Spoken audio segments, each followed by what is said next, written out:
All right. How's it going tonight, everyone? Welcome. Happy Thursday. Hope your week is coming into a good end. I don't know. Yeah.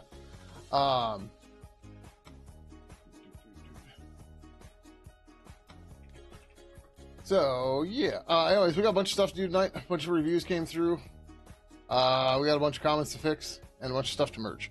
So we're gonna get right to it. But sorry, that's an itch on my back.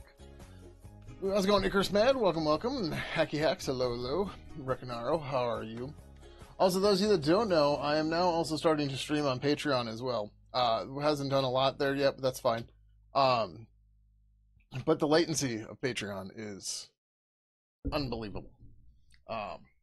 Like Twitch can be anywhere up to like 30 seconds, even in low latency mode. Patreon's generally less than a second. Nothing necessarily matters here, but you know, whatever.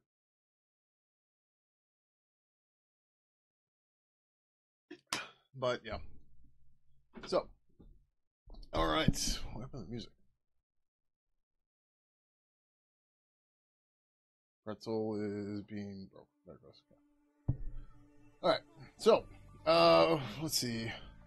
Oh, we can do the Fedora 43 convey plan. We'll do that right away. Before we actually do that, though, we have to create the plan in here, which is fine. I just didn't create it yet because we wouldn't, because it would just fail. But this should just be. Let's go this way. Okay. Yeah, it's just. Easy. I'm gonna create a build configuration. Fedora 43 AMD 64. Convey. Build with artifacts. Fedora 43 AMD 64. Version control, attach VCS root. I think that's all we need. Should be. Hello, Mr. Slater. I don't have the overhead cam working right now. There's a bunch of shit that's fucked up since the computer restart. So he will just have to appear quietly, and you'll see a tail. Or shall I say, a tentacle? Yeah. Have advice for getting a job? You're in a rut. Go to meetups, meet people, do networking. If it's your first job, that's probably the best way to get an intro job, but just like getting a job in general. Last time I did an interview was over a decade ago. I mean, sorry, I should say last time I've done the typical interview stuff was over a decade ago, because you just find people that need people, and you know, if they know you, if they know you know your stuff and stuff, it's so much easier to get in. So, you know, check out meetup.com or whatever's around you, whatever people use to do meetup, stuff like that. Learn the people in the area, that kind of stuff. That's the best suggestions I have. Just hopefully not bad ones. I know, you know, networking sucks, talking to people sucks. I know, it's hard. But go to conferences, meet people. It's it's what it's going to be for most of them.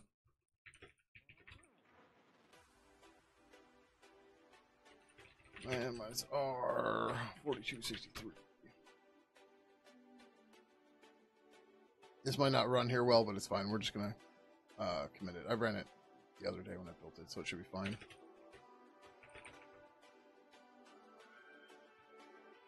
And then we'll get to, this should just work and do its thing. And if not, then we got some bigger problem to figure out.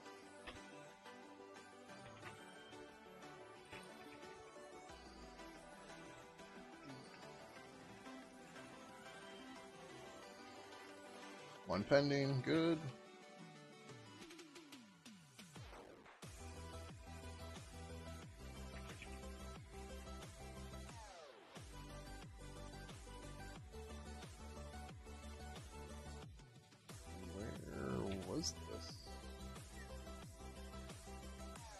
Oh, it's in the other tree.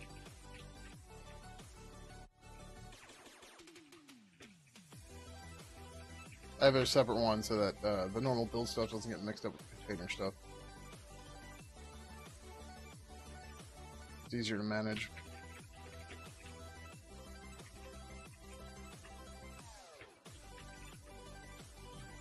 Okay.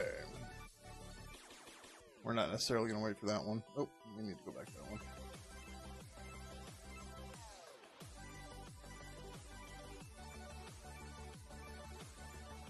Okay.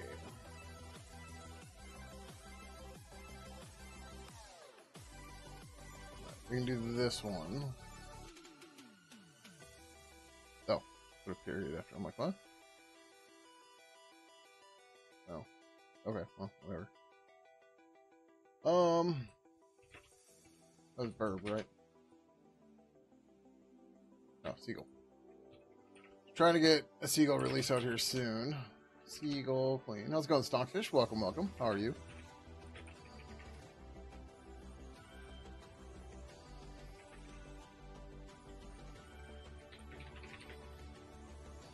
$42.59. How's it going, Fallen? Welcome, welcome. How are you?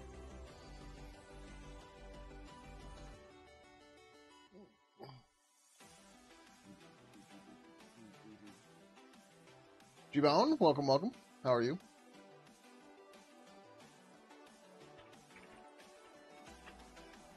I need to be in the build directory. That would help.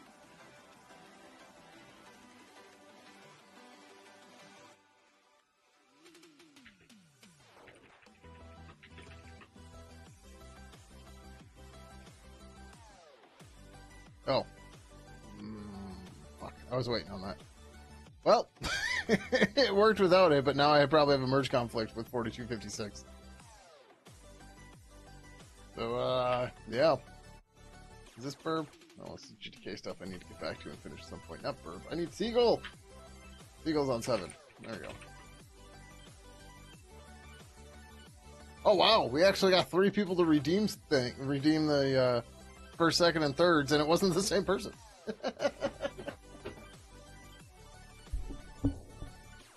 You're great. That's awesome. Good to hear. Alright, this was doc fixes. Yep. Prune. Minus R doc fixes. Minus S default. Okay. LG. Blob data. Now this might conflict. It didn't. Okay, sweet. So.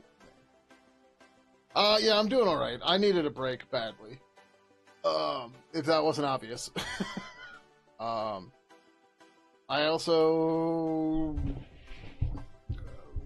removed a lot of other stressors too. Let's go with that. And a lot of things where I guess we'll say I had a negative ROI, I removed myself from.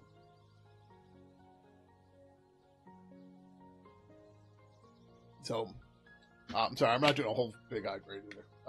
Like we got a fair amount. But yeah, like, I don't know, I was spread very thin. Am I back to 100%? Probably not. Still just trying to find things to do with other stuff, but like, I don't know, the amount of crap I put up with every day is insane. Like, I walked into work today, I was like, hey, nobody tried to hit me with their car today. And that was, you know, that was an important thing today.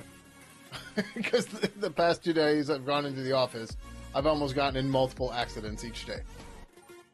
And not because of my fault, because of people not paying attention and not knowing where I am and almost hitting me with their cars, right? That's just one of the millions of things going on every day for me, and it's just absolutely nuts. Stress? Spread too thin? Surely you just live in raw. Yep, that's me. I'm always jesting about that stuff. But thank you for the 100 bits, Reckonau. Greatly appreciate it. So in this channel, I'm glad you're back. Your mental health is by far more important. I'd say physical health is probably more important, but we'll see. I'm kidding. I'm kidding, right? But yeah, you know, just there's only so much you can do, and I always push myself super far, as you all see. You see me just stay up too late all the time streaming, writing things I probably shouldn't write, you know, stuff like that. And it's just, you know, it's a thing. It is what it is. It's just what I've always done. So yeah. Yeah, I know. I was being facetious. To be fair, I was being a dick. I was being a pedantic asshole, and I need to do better than that. Like, mental health doesn't matter if your head falls off, right? But yeah. But yeah. Also, the Threadripper's dead. Well, I think it's dead. The board's dead at the least. I got the magic smell again. I'm on a different machine now. I mean, no, I'm not technically wrong, but the thing is, you know, like that whole, I don't know what you're worried about. It's not wrong, blah, blah, blah. That's all just nonsense gaslighter bullshit, right? And even I just did it, and I shouldn't do it, right? It's bullshit. But yeah. But like, yeah, I know. Okay, good. But like, music's really loud. Why is the music so loud?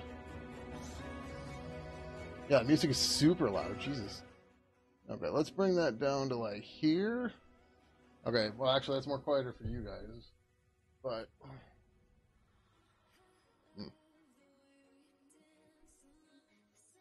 okay, let's try that. There's too many volume adjustments. Okay, put that.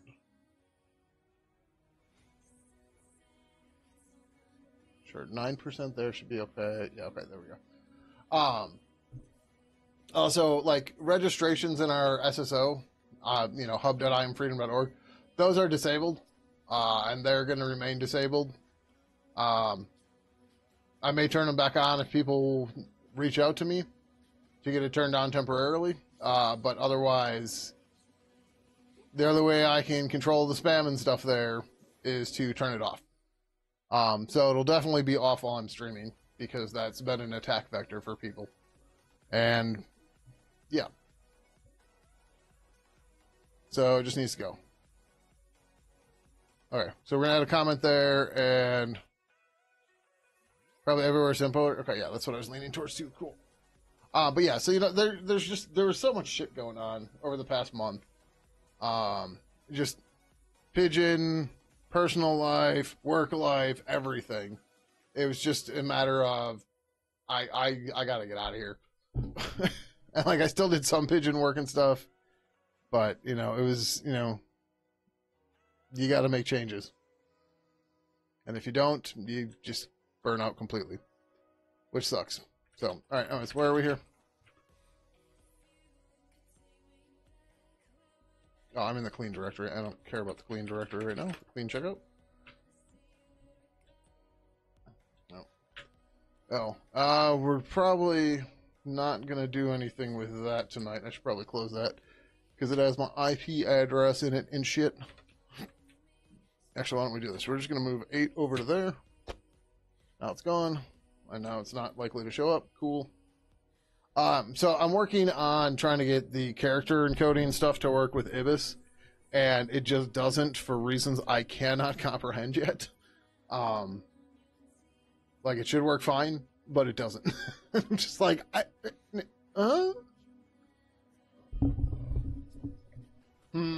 What, the character encoding stuff? So there's IRC servers out there that predate UTF-8, or just, you know, don't have it implemented and stuff. And right now, Ibis just assumes everything's UTF-8. But there's a, so there's G input, or converter, input stream, no.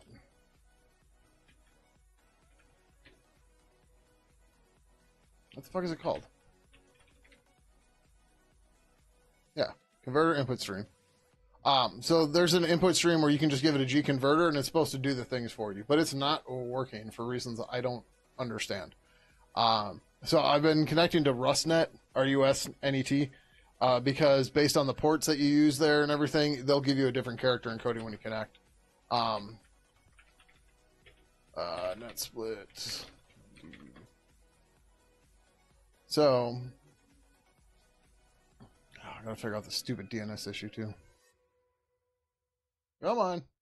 I don't know if this is Pi-hole or what. But sometimes you click the link again and it's fine. I want to go back to the actual thing. Networks. I don't know why it didn't link back to it.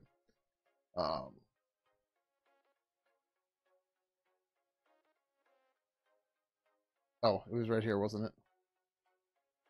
Nope. Where the hell is the... Why don't you give me the...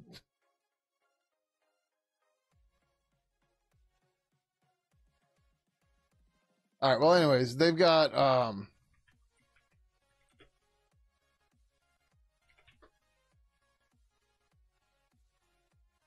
maybe it's on here.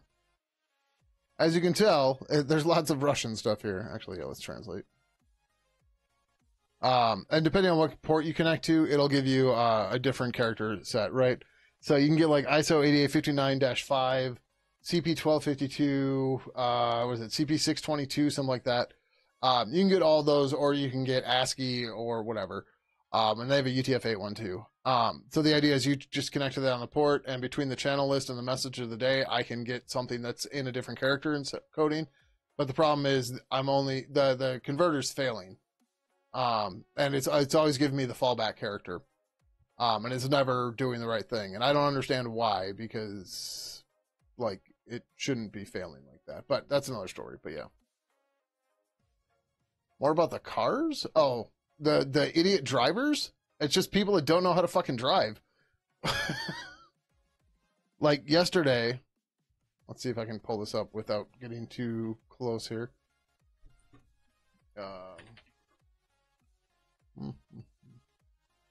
How's it going, Euro? Welcome, welcome. How are you?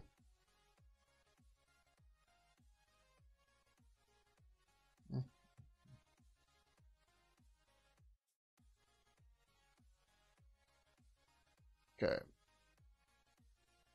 So we're just going to give a little demo of where I was yesterday. All right. Okay. So yesterday, I was behind a car driving down the street. We both turn over here because we're trying to get on the freeway. Okay. As we get to here, I get in this lane because this is where I need to be. This is an old picture too. Oh, no, maybe not. This is 2025. Right? I'm in this lane. They're in this lane. I'm roughly right here. They're roughly here. They put on the directional and go. Right? Not seeing me at all. And for whatever reason, they needed to get in this lane, but they just like almost hit me right here. And it's just like, yep. No, right. Okay, yeah, there is, no, okay, sorry. I was here. I was in this lane. They were in this lane. I was like, I thought they were that far over, right? Yeah, so there's technically 4 lanes here, right? I was in this one. They were here. They start turning into me because they needed to get into this lane, the left lane here, to turn. So I slam on my brakes because I'm about to get hit. My laptop that was in my backpack that was sitting on the passenger seat of my car goes flying into the dashboard because I had to slam on the brakes. And then the person like freaked out and stopped. I'm like, well, fucking go now, right? And I'm banging on my horn because it's like, fucking go, right? Like you already did the damage. And then they jump over, jump over, jump over. And it's just like, dude, you had 2 blocks to jump over 3 lanes. You probably should have been on top of that right away. I'm paying attention. No, it wasn't a truck. It was an SUV, I think. But yeah, like this. But yeah, so I was there on this lane. Then, you know, I jumped over to here because I was then getting on the freeway. Because this is one of the spots where I have to get on the freeway now. Or where I can get on the freeway now. But it's just like... You blame Hank Aaron State Trail? I mean, Hank Aaron State Trail has nothing to do with it. But yeah, it's just people being shitty drivers. On Monday? No, it was Sunday. It was Sunday. I'm not going to go, I'm not going to show it on street maps, but like there's a kid cutting through a gas station on a bike. I saw he was going really fast. I'm like, he's going to come out in traffic. And so I start slowing down because I'm going to hit him otherwise. As I slow down, the guy behind me freaks out, slams on his brakes, barely doesn't hit me because he wasn't paying attention. And then he jumps in the opposite side of traffic, which was empty, because he's like, I don't know what this guy's doing, because he wasn't paying attention to the kid that then came back into traffic, and I had to avoid again. Yeah, I know there was a sign.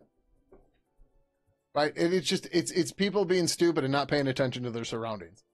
And leave it to me to be the one that has to pay attention, the person who's already overworked, stressed, and burning out, to not get myself stuck in these situations where, I could potentially, if I would have hit the kid with my car, potentially could have killed him, right? Because he wasn't paying attention. And he got in the road for whatever reason. And it's just like, dude, like, how's it going, 85 Filter? Welcome. How are you? But yeah, that's just a small example, right, of the multiple accidents I've avoided in the past 5 days. You're just like, I don't want to leave the house. And the laptop's okay. But yeah, I've now been putting it in the back seat behind my seat, so that's not a possibility of it to go fly into the dashboard anymore. So like, it's only going to get killed if I actually get hit. So, but yeah, it's just unreal, man. Like I have so many just like stupid examples too. So I don't know what we're looking at for demographics here, but so in the US we have a sandwich place called Subway. And this is gross. This is food gross. If you don't want to hear about it, come back in 2 minutes. Mute me for 2 minutes. So the Subway by work, I don't know what's wrong with their ice machine, but their ice machine will dispense ice that literally has bugs frozen in the ice. Needless to say, I have stopped going to that Subway. So, on Monday this week, I decided to go to the Subway by my house. I go and get a soda, fill it up, I look at it, there's something weird floating on the top. I don't know what it is. It could have been paper, could have been something, I don't fucking know. I fish it out, I'm annoyed. Whatever, I decide to keep the soda and I keep going. I posted this on Mastodon even. So anyways, I get to work. I decide to eat in my car just before I go into work. And immediately I notice that my sandwich has tomatoes. I ordered from a favorite. It's something I saved as a favorite in their app. It doesn't have tomatoes on it. I can tell you that much, right? I hate tomatoes. They're gross. They make me gag. I don't like them. It's not like a matter of don't like them. Like if you can like try to hide a tomato in a sandwich and I will hit it and you'll see me, oh, right? Like I don't even need to see it. The taste, the texture, whatever. Okay, I'm going off. But so anyways, so it's a foot long sandwich, whatever that is in fucking centimeters. I don't know. I finished the first piece. I'm like, something's weird. I couldn't figure it out. I bite into the second piece and I realize there's no bacon on it. The sandwich I ordered is called an all-American trio. The trio is ham, turkey, bacon. Like, yeah, it's part of the main part of the sandwich. So not only did I have something weird in my soda from filling the ice, there was then tomatoes on my sandwich and then 30 centimeters. Okay, I will try to remember that. That's just something I haven't looked up to ever know before. But yeah, so like, had tomatoes and I didn't want them, didn't have bacon that it should have. That was 3 things from 3 problems from just one meal. And you're just like, like, you gotta be fucking kidding me here, man. It just, it seems no matter what I try to do, once other people are involved, something goes wrong. Now, to be fair, like, I'm not sitting here ranting and raving about, like, oh, my world, the world's about to end because of this, but, like, when these things are situated by themselves, fine, it's not a big deal, whatever, right? The problem is the quantity of them. They're like, so Like I said, Sunday I almost hit hit the kid on the bike because he wasn't paying attention, swerved in traffic, which almost caused the guy behind me to run into me. Right. Then, what I was leaving, I was driving to the grocery store at that point. I'm in the grocery store, just kind of annoyed at prices and everything because everything here in the USA is out of fucking control and it's nuts. Anyways, I'm finally bringing my cart or buggy, whatever you want to call it, to the register. Something falls out of my cart because I packed it too high. I reach over to pick it up. Some guy behind me runs in front of me and goes in front of the line, goes in front of me in the line in the register. I'm just like, right. So so all that's happening, blah, blah, blah, blah, blah. I get to the checkout and everything. I put everything in my car. I start leaving. I'm just like 3 blocks away and realize I didn't stop at the freaking pharmacy in the grocery store, which I needed to do. I then had to drive back, go back into the store, go to the pharmacy and pick up a prescription. Right? So by the time I'm home, I'm already just like, oh my God. Right? So that's like 5 things in like an hour when I went out to go grocery shopping. It's just that's 1 hour, 5 just ridiculous things. And you're like, I'm done. Right. And the problem is this has been every day for months. Like, so the one day I went to Jimmy John's, another sandwich place around here. As I'm driving back home, I'm coming up to a T intersection, right? I'm on this part. Whatever. The semantics are this way. I'm driving this way. This lady coming this way just starts going. Like, she didn't have a stop sign, but like, the rules of the road are if your road ends at a T, you have to yield to the one that goes straight through, right? It's the way it works. So I have to slam on my brakes. My shit goes flying. She gives me a weird look. I flip her off. She finally then she decides to let me go. So I pull over. I have to pick up my sandwich off the floor because it was on the front seat, right? And she's looking at me all weird, right? And then I get home and I ask them to cut my sandwich and they did not cut my sandwich. And you're just like, again, all of these things individually, who cares? But when you stack them on top and on top and on top and on top and on top and on top of each other, you're just like, I'm fucking done, man. Was it a decent sandwich? Which one were we talking about there? Oh, the Subway one? I mean, it's okay. One of the reasons I go there is because I can get a deal on it. But yeah. I feel bad. Uber Eats and even DoorDash screwed up multiple orders. So I just go and go, yeah, that's precisely why I don't do that stuff. Like, I'm not paying for them to fuck. I'm not paying another party. I'm not paying for another party to get involved to increase the entropy of whether or not my shit's right? Like, I don't get out of the house enough as it is. So, like, I'll happily go and whatever. But yeah. The latest Uber Eats and DoorDash drivers that eat your food and claim it was delivered. Fun. Sounds like your past 12 months. Okay, well, I'm glad to hear it's not just me.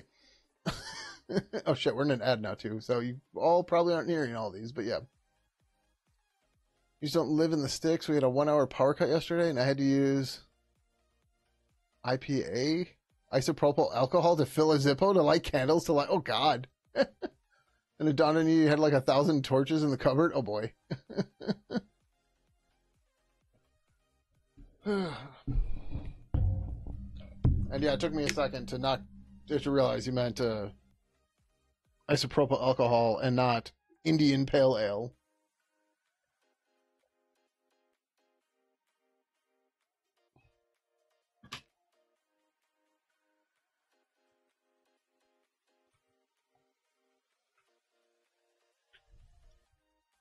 All right, ad's over. Sorry if I responded to you all during the ad. I don't remember what I said, and we're not going to try to figure it out. But yeah, playing with fire is always a priority. Electrons, not so much. Sure. But yeah, just like the level of like shenanigans isn't even the right word. Bullshit. I don't even know what to describe it right. It's just like the level of everything has just been a fucking nightmare. Did I just move?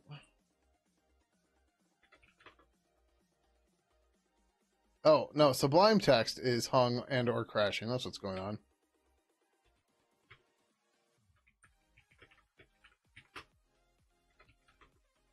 Alright, this machine is just going a little crazy lately. The program I used for my Stream Deck was not working right either. It's one of the reasons why the stream started later. I was ready to start right at 8, except my Stream Deck wasn't working. And everything else is going fucking crazy. And I don't... What is this terminal doing? Bring that over to 4. I thought I brought it to... Oh, maybe that was... Nope. That's not a terminal. It's supposed to be Sublime Text.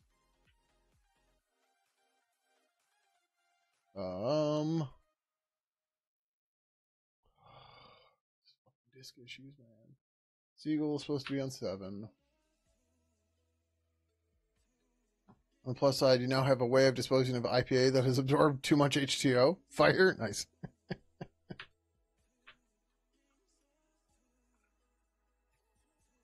What the fuck is going on, man?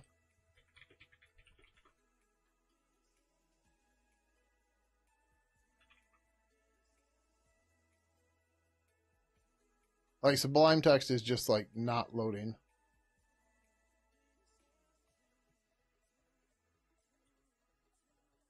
Like, this is what Boatswain was doing. It's just sitting here not doing anything, not rendering.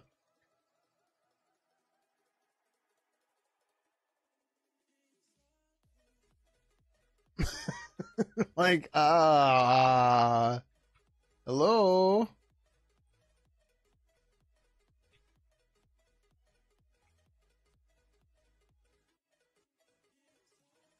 These are all Sublime Text windows that are not loading.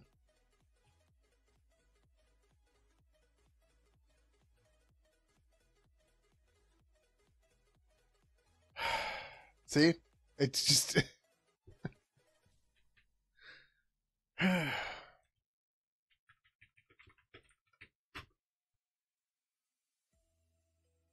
What kind of things do you write that you shouldn't? What, like I'm trying to make this shit happen? Is that what you're saying? Like, I'm trying to open my fucking code editor. And for some reason it's like, nope.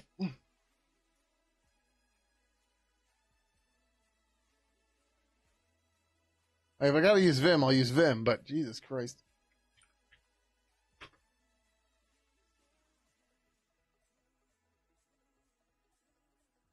So we got one window that's not responsive.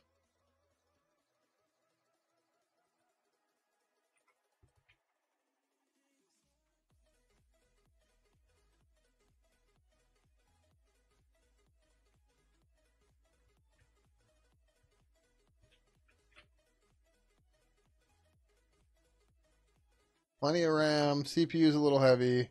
Yeah, I gotta fix this. I forgot about it.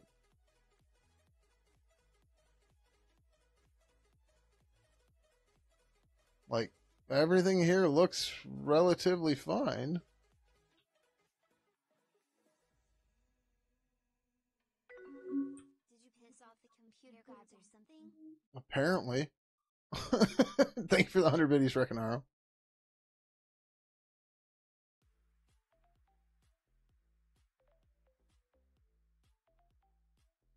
I mentioned what earlier?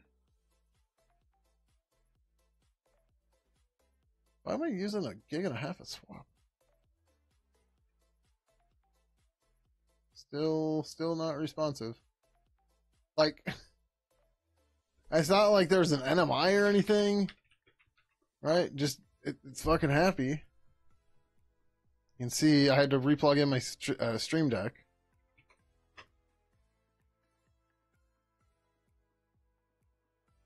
I mean, I don't know what a different top is going to do to help me figure out the problem, but sure.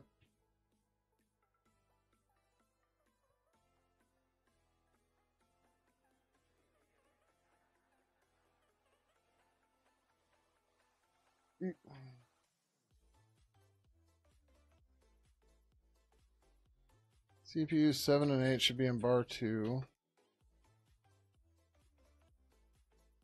Alright. I think I typically put... No, I put task on the other side. At least I can actually work in this right now. Task counter to here. Oh, that's not right. Memory bar seems like it goes over there. And load average. Oh, and swap, I mean.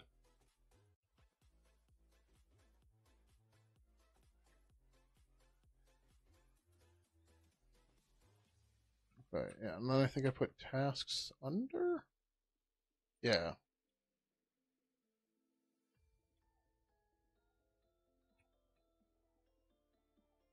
No, I think that's supposed to go there.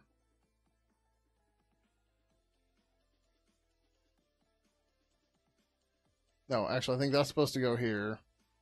This is supposed to go here. This is supposed to go here.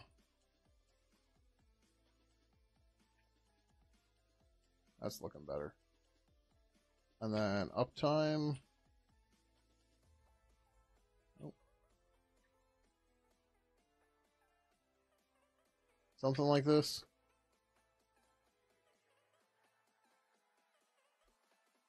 Disk IO should probably go up. Yeah, whatever, that's better. Okay. I can probably change the CPU bars, but whatever. But yeah. So, Sublime Text, still dead. Looks nicer, screw the problems. Yeah, well, that's not going to work for me. So, I guess...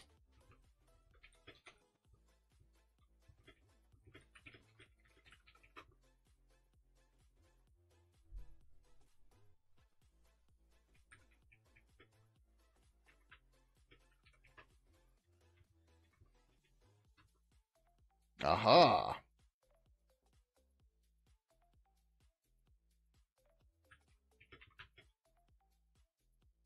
Okay, well, that one's gone now. Alright, Sublime is gone.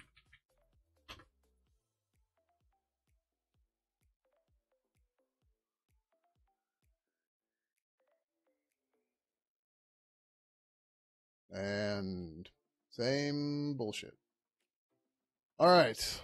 Well, what I'm probably going to end up having to do is rebooting, right? But we're not going to do that right now.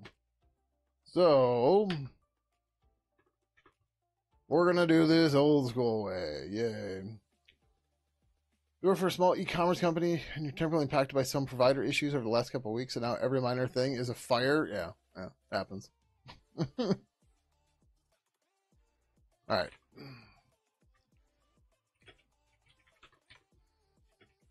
What branch one? Yeah, I mean Vim.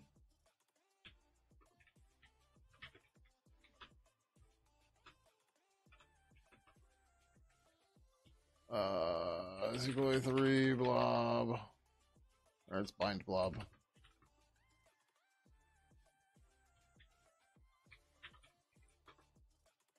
Alright, so we decided we're going to do blob 64 instead.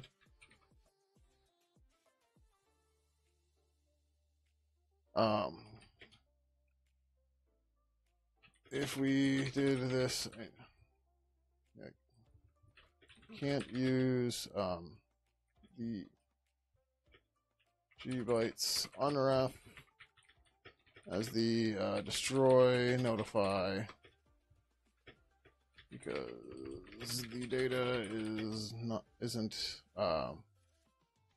in gbytes, but instead just the data contained in the gbytes. Alright, I think that covers what we said in that statement. You miss Vim? Why? Why? You know, like there is Vim for Windows. I know you're on Windows all the time because of work.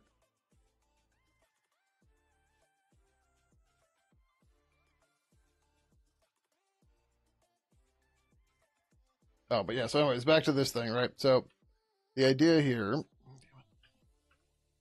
is, so we use SQLite transient, so SQLite will make a copy of the data and manage it. Or I guess we can say manage its life cycle.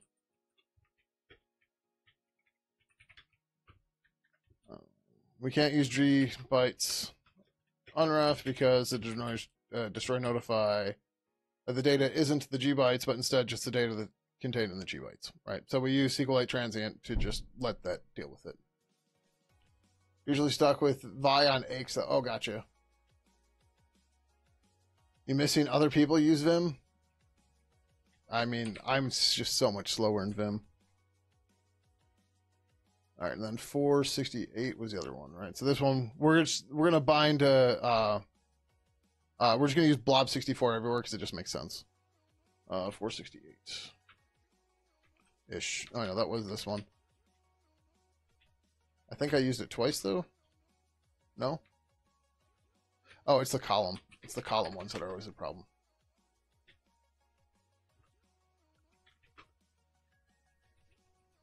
Oh, but this one is fine because column blob doesn't have a 64-bit value. So SQLite, when they made it, the blobs were the max size of a 32-bit integer, so they added blob 64 to 64-bit. But we're just going to use blob 64-bit everywhere because G size on a 64-bit machine is 64-bit. So it'll just work. Well, moved to Nano and got fed up with Vim. No way. And actually, oh no, that wouldn't work. I was gonna say I'd be interested to see if you could use Homebrew for Linux on AIX or on AIX. You enjoy yourself some SQLite 3. SQLite 3 is okay. Just its API is so clunky for us, because all of our stuff is so GNOME-like with the glib libraries and everything, right? So the API is just really clunky and it feels really out of place. So this is one of the reasons why we wrote Seagull. The other reason is we need to move glib types in and out of SQLite all the time. So we would have had to have written all these helper functions anyways. So instead, we just wrote a different API on top of SQLite that looks and feels a lot like it, right? So like, you know, so you have SQLite column int or whatever. We have Seagull statement column bytes. Right, so for a prepared statement, this is just like the normal column functions in SQLite, but this will give us back AG bytes, right? Likewise, I mean, Boolean are pretty simple, whatever, but like a date time object, right? So it gives us back a G date time. And what we do here is we serialize it by turning it into an ISO 88 or 8601 string, right? So internally to SQLite, it's a string, or in the SQLite database, it's a string. But we turned it back into the data type for you, stuff like that, right? And our code bases would have been littered with these all over the place. It was like, all right, just put it in a library, one place, we're good to go, right? And then we get an API that feels much more like the rest of our code too, and that's a win as well. So, but yeah, so like Seagull in general, it's 4,000 lines. A lot of it's boilerplate, right? And so much of it is in the statement. Right, so the statement itself here is 1,300 lines, right? But like, we just wrap a bunch of the stuff, right? The other fun part is so Seagull statement. Is Seagull statement a type alias? It might be. I don't remember. No. This is a G object, but we do expose the so we also have Seagull DB. And this is literally just a type alias to the SQLite database. It's in here somewhere.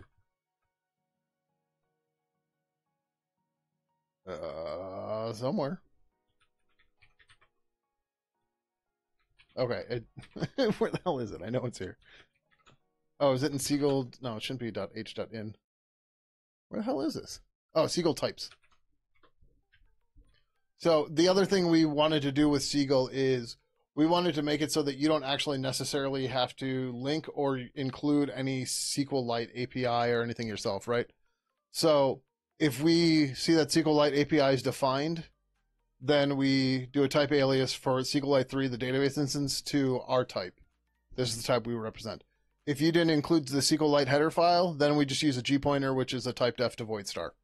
right? And then everything will still work. It'll still do the right things and everything, but we're still 100% SQLite compatible. Um, so like you have that escape hatch if you need it, but otherwise we handle all this stuff. So yeah. Turning down a monitor's brightness, waiting for the user to call the IT department. That's a good one. I don't think I've ever tried that one. What do I think of IX Libre X server since Xorg not being worked on anymore? I believe there was some, let's say, political problems with that project, which is shitty. But I mean, people are going to fork what they're going to fork, right?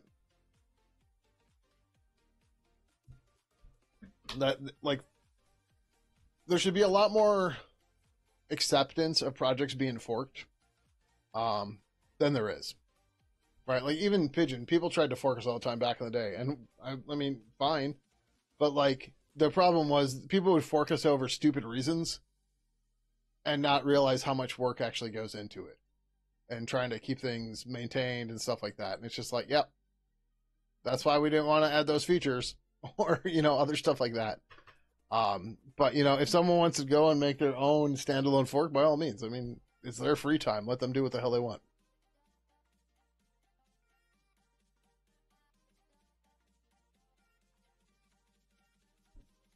You did what? Turn down the monitor brightness to your lectures? That's okay. Heck yeah.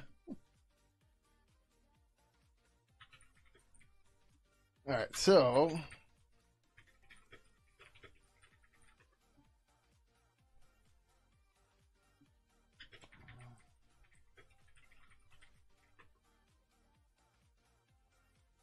okay, we lost no memory and all our unit tests passed. Woo!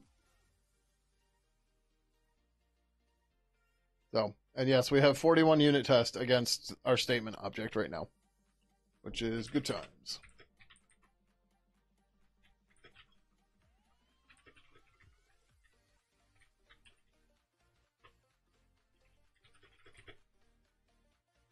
Uh, 4256.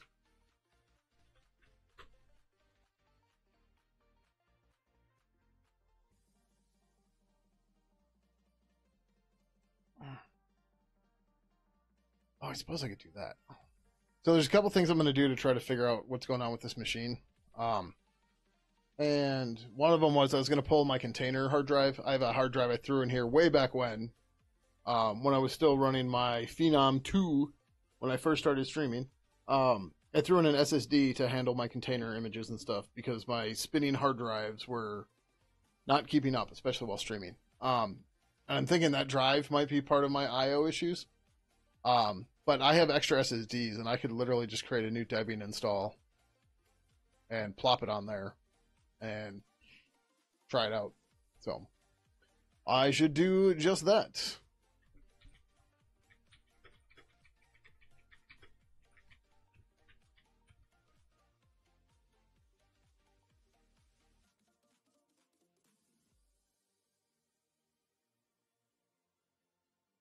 Why did we get different white space? We don't see it there.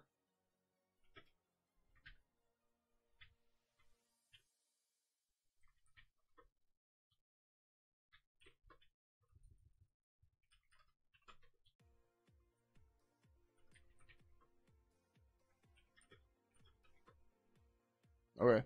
It's right. I don't know why it changed, but that's what it should be. So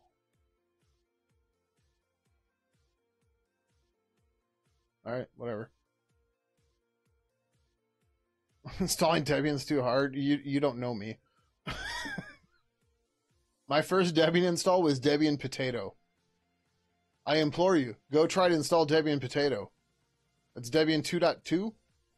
Let me know how it goes for you. Tried Pangolin? I have not tried Pangolin. Yeah, installing Debian nowadays,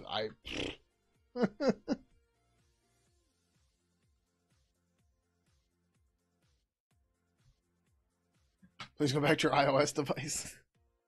I mean, like I can see people possibly having issues with partitioning and stuff, but it's so much easier than it used to be.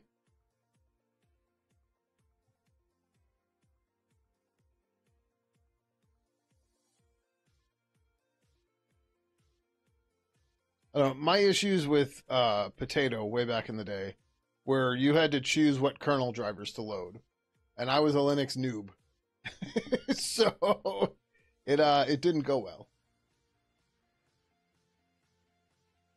There's an automatic issue, yeah, yeah. I just like people can get themselves into problems with partitioning, especially if they're trying to set up a multi-boot machine or something, right? That's gonna be a problem.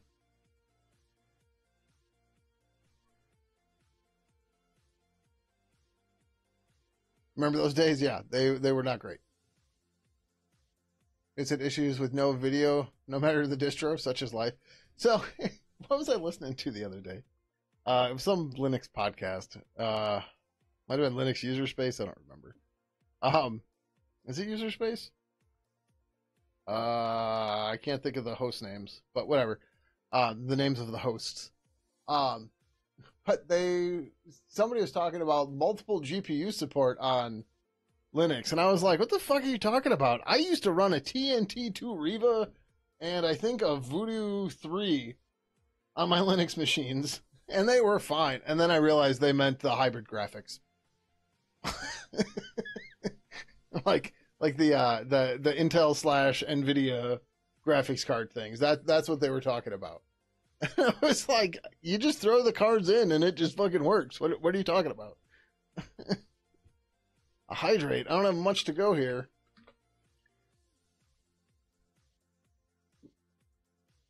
But we hydrated. Entity modprobe.d. Yeah. Pre-kernel love some sort of suckage. Yeah, I was at least. I don't even think Potato was like Potato I think was kernel 2.0 even. So like I don't think I've ever used a Linux kernel before 2.0. The old days recompiling their kernel to the shady WinModem patch and some mailing list. Yeah, I had a Prism 54G PCM CIA wireless adapter to connect to my 802.11b network. And I used to have to, on a Pentium 166 laptop, I used to have to recompile the Debian kernel without PCM CIA so that I could build PCM CIA as a module to get a newer version so that I could then build the Prism 54G driver so that I could then get Wi-Fi. And then the kernel would update and I'd be like, you motherfuckers! And Lilo would break and bad time. Mixed vendor GPU setups are not as easy as they used to be. I would totally assume that is the case now, yes. But an RX 9060 XT 60 power cooler Hellhound. Okay. That's an NVIDIA. I know it's a video card. I don't know what it is. 2 native cards in SLI mode, Voodoo 3. So the funny story is I have a Voodoo 3 PCI and a Voodoo 3 AGP. I don't know if they have the SLI adapter or port, but they might. So your hardware was so much better back then? Yeah. You kind of miss Lilo? Guess what? It's still there to drive you nuts. Feel free to go use it.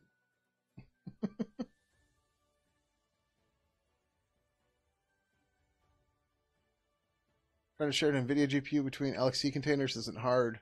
It's definitely not fun when you forget to version pin. Yeah, I can see that. Oh, there's Elilo now? What the hell is Silo? Silly loader? No, I don't know. Grub 2 worked at least. I mean, Lilo always worked. It just, like, you just had to go into rescue mode a lot and reinstall it because you forget to do it when you change a config file. That was a problem, right? Oh, sweet. I'm just sitting here shooting shit, not realizing that we're getting reviews and landing shit. 4256. Seagull Clean. Guess we're releasing Seagull tonight. Oh, it's Lilo on Spark. Okay, gotcha. Makes sense. But AMD's latest video card. You're using a poopy RX 464 gig Asus card. What file manager? You're looking at my file manager. I'm not joking. I don't have a file manager. Damn it. I use the shell as my file manager.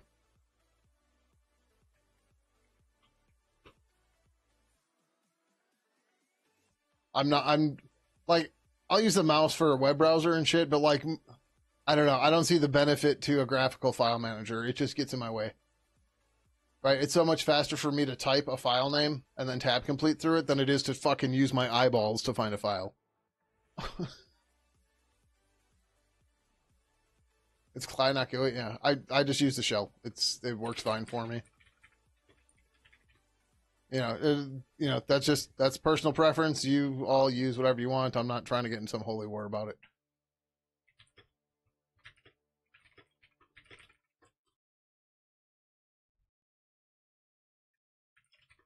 God, what is going on with this thing?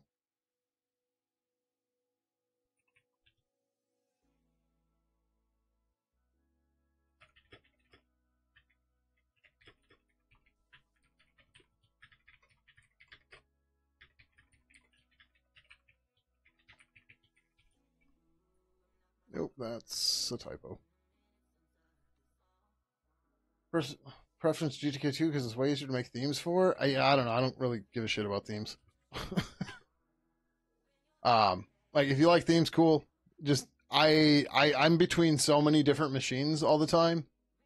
Any deviation from defaults is a ginormous pain in the ass. Obviously that's a me problem, right? But I just avoid stuff because of that.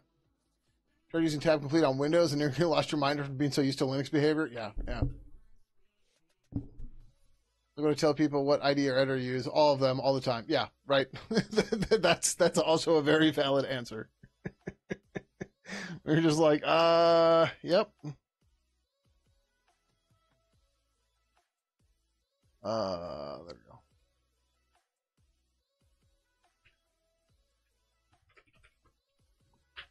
Because, and that's the other thing too. People are like, they always people always get surprised when they see like if I RDP into a Windows machine or VNC to a Mac, and it's just like, yeah, I don't live in a world where I can use one machine and one machine only, right? Or even one operating system only. It's just that's the way it is, right? Michelle and his editor, yeah, pretty much. You themes yourself back in like 2006 to 8 when you first started using Linux. When your hard drive broke on your XP machine, yeah. And I mean, like, don't get me wrong, you can definitely be creative. You can do all this stuff with it. The thing is, just it doesn't do anything for me, right? Like, if somebody puts together a theme, I might load it, but like, I'm definitely not trying to theme stuff. And like, if it doesn't work well and it doesn't look good, I'm done. If it gets in my way, I'm done. Right? It's nothing personal or anything. It's just, yep. I'm trying to get work done. I'm not and I don't mean to sound like pretentious here, but like there are things that I want to do and I want to work on, and it is not making things look pretty. Like I don't care. Like you can see by my i3 decorations, right? I don't care. I didn't even change the colors. Right? Defaults are fine. And again, that's because, I've got a bunch of shit I'm trying to do. And yeah.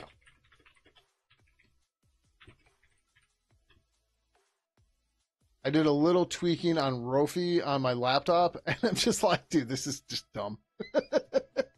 No, it's not even Rofi.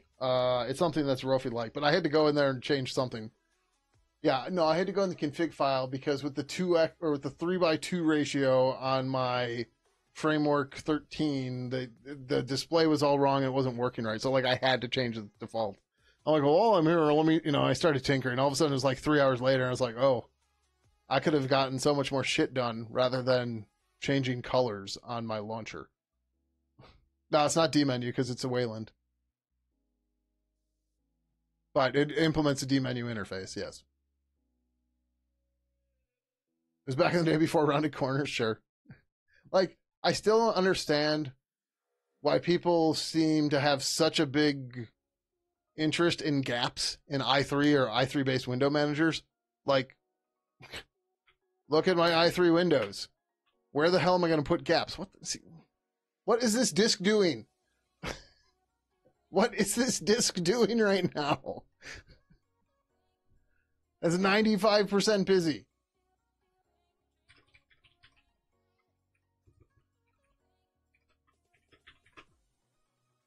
This STB. This is a Crucial Technologies SSD. This is why, like, ZFS has got to be some part of this. 86% busy yet. When you swapped to FreeBSD later, you did the tile window manager. Nice. Yeah. You don't want to swap away from default in Ubuntu? I just don't use Ubuntu. Like, so we were talking earlier about the Debian install. My Debian install is uncheck Debian desktop and whatever else it has under it. Make sure standard system is selected and install SSH server. And then I go and do i3 and whatever stuff by hand because it's just easier. And also, like, so for those of you who don't know, I used to be one of the hosts of the Linux Downtime podcast, which eventually got rebranded to Linux Dev Time, but I left before that. And one of the other hosts on the show was Martin Wimpress, who is, it's not Cinnamon. What the hell is it? The Ubuntu Mate. He created Ubuntu Mate. One time we're discussing stuff, and I was like, I still don't understand why we have different flavors of distros for different IDEs or not for different desktop environments. When, like, why isn't the packaging just giving you that normal setup anyways? And he gave something about wallpapers and some other nonsense, and I'm just like, that doesn't answer the question, right? Like, the package, like, the flavors are setting up packages and stuff to give you that default environment. So why can't the distro have all the packages? Like, I still don't understand. So, yeah, Ubuntu because I had, yeah, I'm not saying, I'm not trying to, you know, jump on anybody for their choices or whatever, right? It's your own thing. It's whatever. Who cares? But, yeah. You know, if they sent you a disk, fine, sure. Just, at my point at that time, you know, it was, you know, Debian. And it was my first Debian off of CDs? Or not CDs. Did I have cable internet yet? Yeah, I must have had cable back then. I think. Yeah, I was definitely on cable back then. And I had a CD burner at that point. So yeah, I was off a CD. I burnt a CD. Which was most epic. Others were on MSN Messenger. When MSN Messenger virus is going around in Microsoft space, you're immune to it. Nice. A video card I have. I had a Threadripper. The Threadripper, the motherboard's is dead, I think. I've had all sorts of weird issues with it and stuff. I am currently on a much lower spec machine that's still running roughly the same. So I'm on a Ryzen 5 4600G right now with only 12 cores versus 64, but this is a 4.3 gigahertz Threadripper Max at like 3.2 or something. And this is a 6800, I believe. I just looked at it the other day when I pulled all this shit out.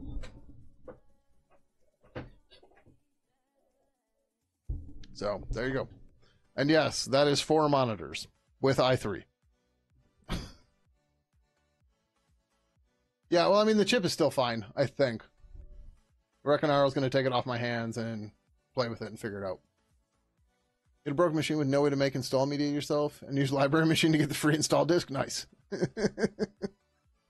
I just recently got a library card again, and I should go up there more often and even just like hang out and just, I don't know, hack in their space.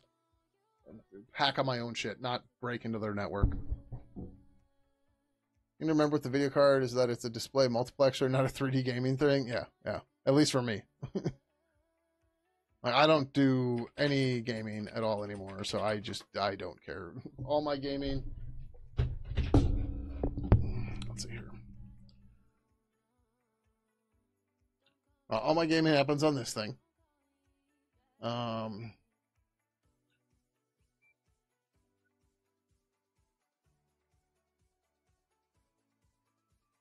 So here's my recent stuff. Oh, you can't read it because it's green. um,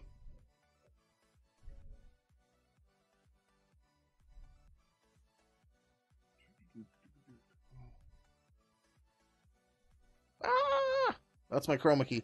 They'll tell you when you're setting up a stream setup that you have to get your green screen totally straight and taut and blah, blah, blah. Look at mine. Anyways, I just play a little bit of Tetris 99. I haven't hit 1,000 hours yet somehow. I'm still at 555. But yeah, or 505 rather. But yeah, that's the majority of my video games.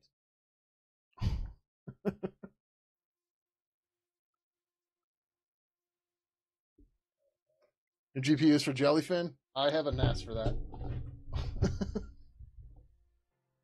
Doing all right, Zem? How about you? How have you been? Hope you've been doing well. Need enough flooded light to make it resemble the same shade of green. Yeah, exactly. Exactly.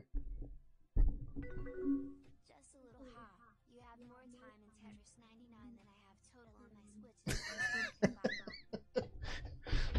Really? Didn't you play? Oh, no, you didn't like Tears of the Kingdom, so you didn't really play Tears of the Kingdom. Or not even Tears of the Kingdom. Breath of the Wild is what I'm trying to say. So Echoes of Wisdom, Legend of Zelda Echoes of Wisdom, I have 35 hours in. Where the hell are the other Zeldas? Oh, they're off the thing.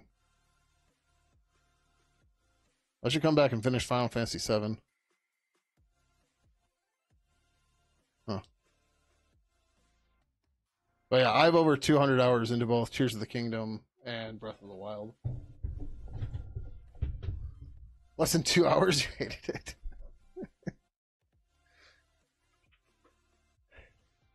I missed some of the like tutorial things at the beginning, so I got stuck at Water Blight Ganon, and I was running out of weapons, so I just got pissed off and didn't touch it for like a year. And then I came back. Maybe it's more than that, because they announced Tears of the Kingdom. I was like, I should really go back and finish that. So then I just started over, and my second time through was much better. But yeah. Zem says you want to quit his job because they're paying you for doing nothing? I mean, if you're bored, just like do something low key under the, whatever. Become a Reddit monitor or a Reddit moderator, right? Write some blog posts. I don't know. Yeah. I'd say it's an ideal job. Like, I can understand being bored and shit, but like, you gotta find some way to fill that in, because like, I'd much rather be in that role than where I am. Like, everything's broken and on fire all the time. Go. Sweet. Would Wolfric be epic baby name if living in... I have no idea. I don't live in a Nordic country.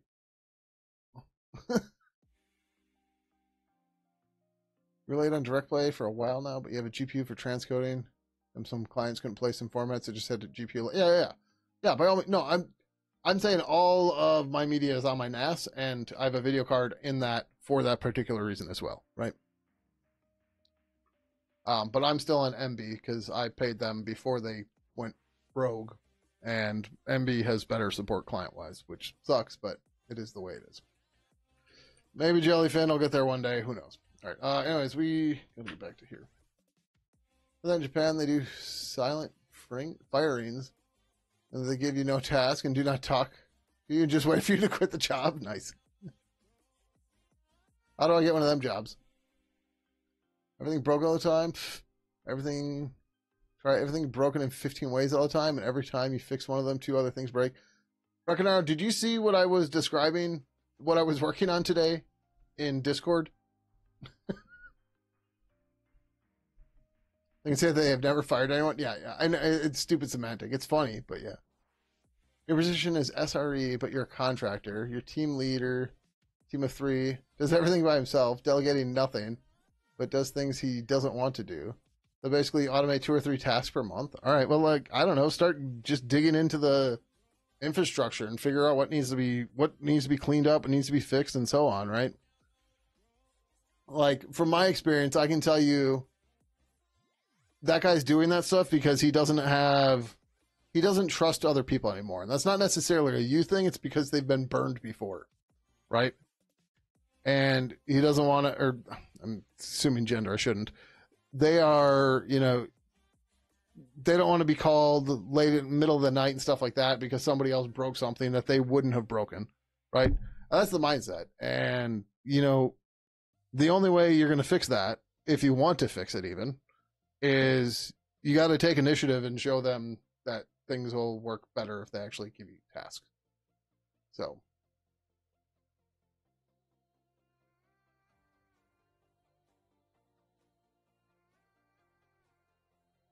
Yeah, no, I know what you mean. Right. So you're bored, right? Okay, good. Like, jump into a server and see what's wrong, what's not in config management, only works under certain circumstances. What's your monitoring solution look like, right? Are you getting chronic alerts for things that you shouldn't? Are you missing, or do you not have alerts for things that you should have, right? There's a billion things. You just got to log into a machine and start looking, right? Find that old Fedora Core 7 server, see if you can update it. I just updated one of our core machines the other day from Debian Bullseye to Debian Bookworm. And not next week because it's a holiday week, or not the whole week, but there's a holiday in the week. But the week after that, I'm going to push it to Trixie, right? That wasn't assigned to me by my team lead, but we've got multiple machines. We have a huge fleet. I shouldn't be saying this, but nobody knows where I work, so it's fine. We have a huge fleet of machines. They're all natted and stuff, so like you getting to them isn't going to happen. But they're all on sites, different sites around the world, that are still running Debian Jessie. That's Debian 8. Debian 13 came out in August. Debian isn't known for releasing often. And we have something like 8,000 Debian 8 machines out there that at some point I have to figure out a way to update. And to make it more fun, I don't have one handy, but those machines are all Raspberry Pi Compute Module 3 Lights. So they're ARM64, ARM HF 64-bit, dual core, I think, maybe it's quad core, 1 gigahertz CPUs with 1 gig of RAM. Yeah, luckily they're not even on they're not even on a routable LAN segment on the sites. They're all natted by another machine that also I need to figure out an update plan for some point. But most of those are at least on Debian Cluster, whatever 10 was. But yeah, it's like in the SRU world, if you don't have shit to fix, I'll be amazed. If there's not a whole bunch of random tech debt that isn't known, that, you know, doesn't exist, I will be very surprised. The first time you work, you did a bunch of maintenance and study of systems when I had no assigned task. Yeah, exactly, right? One of the other things, here you go, Zem. One of the things you can do is you can take an, not audit, you can take a census of your machines, right? Whatever cloud management tool you're using, figure out all the servers you have, figure out which ones are still in use, which ones aren't. Maybe there's a bunch of old DNS records that need to be cleaned up, right? These are all big things. So, update and pray if it works. Yeah, a little bit. What we'll probably end up doing with a lot of those machines is just swapping out and giving them new SD cards. The problem is the new version we're deploying is Debian 10. And there's a whole bunch of embedded stuff, and it talks to an embedded ESP32 and all this other shit that we have no idea if it's going to work on the newer versions. And all the people that wrote all that code have been gone for years. So, yeah.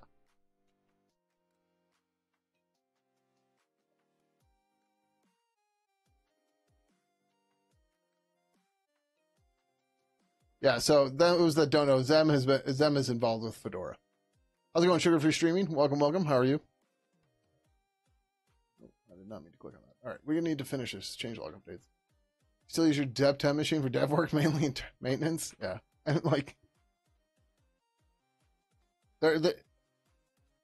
anybody that doesn't have tech debt, whether it's, machines or whatever, it's not that they don't have tech debt, it's that they don't know that they have tech debt. Right? I've got machines in this house where it's like, fuck, I forgot to update that, right? Even though I've been trying to put more and more of my stuff into Ansible, so I can just run an Ansible command that'll update my shit, right? So like, all right, move this to 8. Oh, 8's over here. 9? 9. CDP, Limbo, Ansible, Ansible, Playbook, update, upgrades. All right. Oh, that machine's down.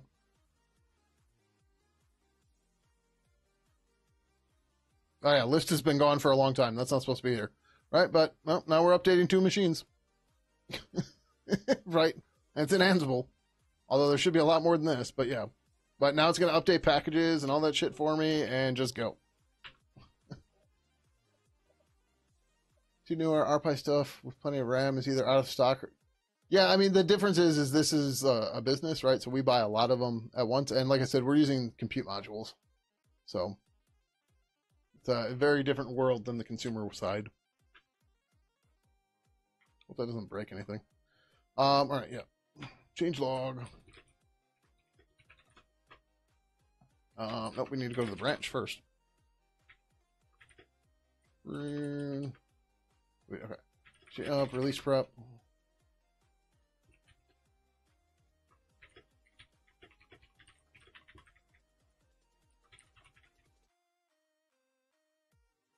I mean, they're kind of cool. So sweet, the screws aren't on. Ugh.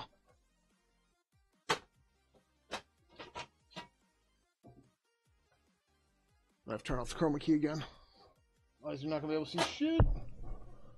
Like I said, I don't have the overhead working. Whoop. All right, so this is a Turing Pi 1 board. And I have 2 other compute modules to go into this, but they're downstairs. I don't have it in it. But so this just works as a clustered board to put all of it in there, right? So if you count, there's 7 compute modules here. And then what it does is it has an internal switch because the Pi 3 compute modules are only 10 megabit. So this is a gigabit port spread out, a gigabit 8. It's a gigabit port to an internal 8-port switch. So each Pi gets an Ethernet port, and then the other port on the switch goes to here, and then that's how you bring networking into all of them. But then there's a controller one in here. That's what the HDMI port is for, and then some of the USB ports. I think it's slots 6 and 7 can't get a USB device, but yeah. But like I was trying to use micro SDs for everything, but I went cheap on the micro SDs. Yeah. And this is one of the cheap-ass micro SDs. And they corrupt very easily, and they are very bad. So, yeah. And these are the light modules, so they do not have eMMC. So the other option is to, like, get USB storage or something, and just, it's a lot of stupid stuff. And, like, I was going to put Kubernetes on here, but that's just silly. What I might actually do at some point with this is just have this run a bunch of different build agents. But the problem is they only have a gig of RAM. So by the time you get the operating system and a build agent on there, you don't have a whole lot of RAM to actually do the builds.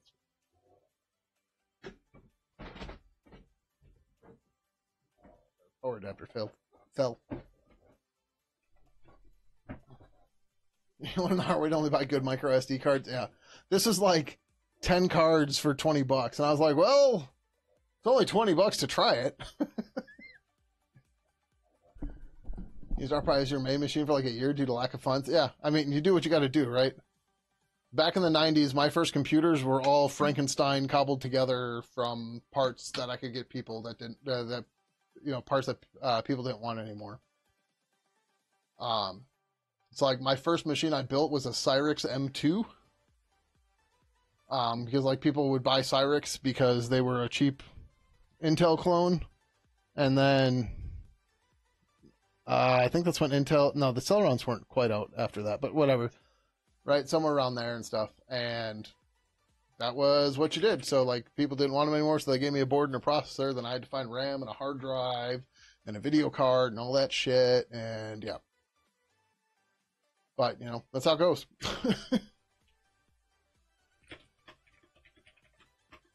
Okay, so we did the G Bytes one, but that actually got after this.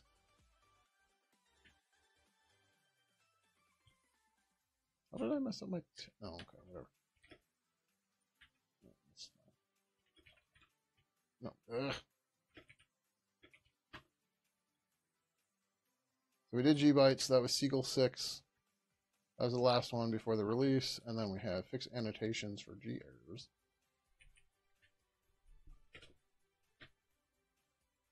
Which did not have a bug. And it was 4259.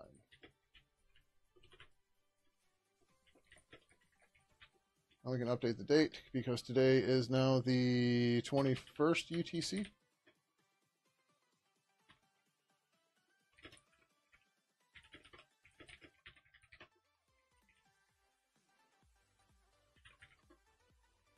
Cyrix that advertised as one of the things were really slower. Then I believe they became. Oh, did they become the VIA CPUs? Interesting. I might still have a micro ITX board from a long time ago that has a VIA V7 or something in it. It's something 7.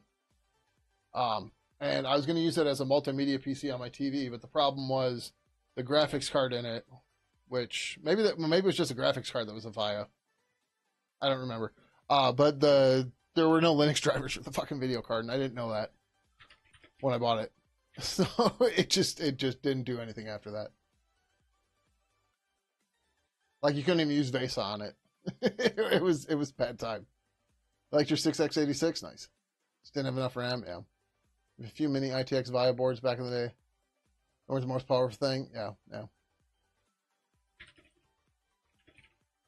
Alright, RBT post minus R or 4257.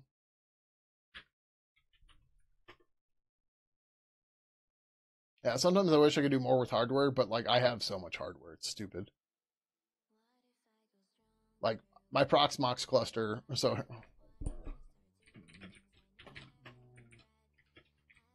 I still currently have a 3-node Kubernetes cluster, but I have a 4-node Proxmox cluster as well in my basement. I also have 3 separate small form factor machines that are built Reapers 1, 2, and 3 for our build agents, plus my NAS, plus a bunch of other SBCs for RISC-V and ARM, plus some Macs, plus a mini PC for the Windows build agent. It's fucking stupid. The browser updating your firmware because it's 1 a.m. Yikes. Sure, it happens. Yeah. Usually have gone for the SanDisk Extreme Pro cards. Or some, yeah, that like the stupid part is SSD card or SD cards are just so fucking cheap. Oh, that's not the right one.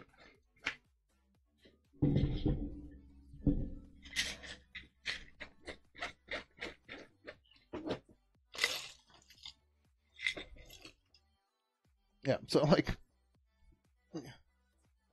there's this 64 gig SanDisk Extreme just chilling, just waiting. All right, just in my storage. Here's a Lexar 32 gig. I'm not sure on the rest of it. V10 HC1 something, whatever. What else we got here? And then I also legit have a 16 gig SD card chilling here. Like that's not an adapter. That's a 16 gig card. Oh. Jason, you here? Are you still here? I assume you are. But I just wanted to get your attention before I show what I'm about to show on the screen. You got some old CF cards too, like under gig? Yeah. Do you have any of these? Come on, zoom. Focus. Can you read it? Won't get in focus. 8 gig nondescript micro SD, 2 gig. I have smaller ones somewhere, but here's a 1 gig micro SD. Full size AT&T SIM card. Another Lexar 32 gig SD card, 2 gig SanDisk. I don't remember what service this is, but a micro SIM or a nano SIM. But yeah, that dedicated computing SD card is fucking slow as balls. You have a Bigfoot drive? I haven't seen a Bigfoot drive in 20 years, man. Those of you that don't know, the Bigfoot drives, they were normal spinning discs, but they weren't 3.5, they were 5.25. Which is why they call them Bigfoot drives.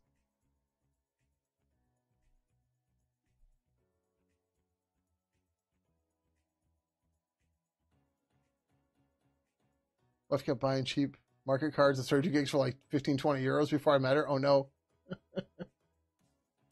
Oh, you configured your router that way? Yeah, makes sense then. Fill those up in like under a week. Wow. Bought her 1 terabyte card. Yeah, I'm sure that made a huge difference. You can convert your server to proper server. It's just an old laptop with 4 disks attached to it. I mean, you do with what you got, right? My recommendation, if you're trying to do like server stuff, whatever, Craigslist, man, if you have it, or something similar to it, Facebook Marketplace, anything, right? People are trying to get rid of shit. You can usually knock a good $5, $10 off the price, get it a little cheaper, and, just go to town. So a lot of my small form factor machines came from Reckonaro, but then a bunch of them also came from Craigslist. Because what happens is businesses upgrade their machines, and then they like sell them to like a reseller or something to sell them used. And the reseller's like, I've got 1 million of these things. Oh, yeah, I want 80 for them. Will you do 70 if I buy 5? Sure. Right? So yeah, they're getting $50 less, but they're getting rid of 5 of them at once. Right? And that's how I got my Kubernetes cluster. $350. I bought 5 machines for $350. So the digital camera mother has got 512 SD card. I have some smart media cards around here somewhere. I should find those just because they're funny. Yeah, I have zip disks. I still have zip disk. I have a zip drive. I have a USB zip drive Reckonaro gave me. But I still have 2 Zip 100 disks from when I had a Zip Plus back in the 90s. Yeah. I have memory stick, the one used by the PSPs. Yes, because I have a PSP. I think mine's a gig or something. I'd have to find my PSP. It's somewhere in the basement. I don't remember exactly where. You have a 400 to 500 megabyte ESDI spinny disk? Wow. I have IDE. I don't have any ESDI. I have I have a handful of IDE drives yet, though. Up to like 3.2 gigs, I think, all the way down to probably megs. I don't know. I'd have to go find them, though. The phone peed under itself trying to open the folder 200K images. I can see.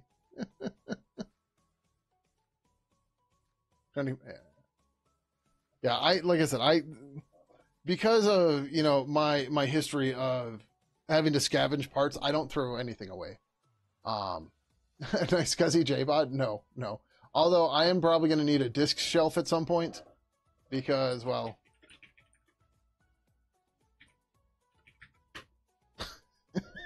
I'm running out of space, physical space. I have a 4U that has 15 drive bays, and yes, I'm up to SDM in my NAS. And actually, that's a root file system. This is an SSD that I velcroed to the inside side of the chassis. But this is all ZFS. All of these disks.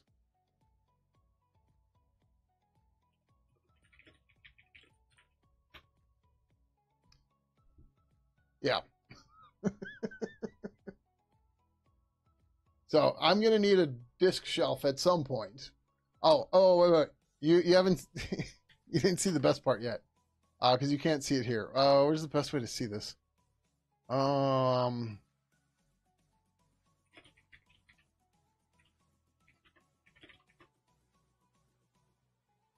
Well, that's not helpful at all.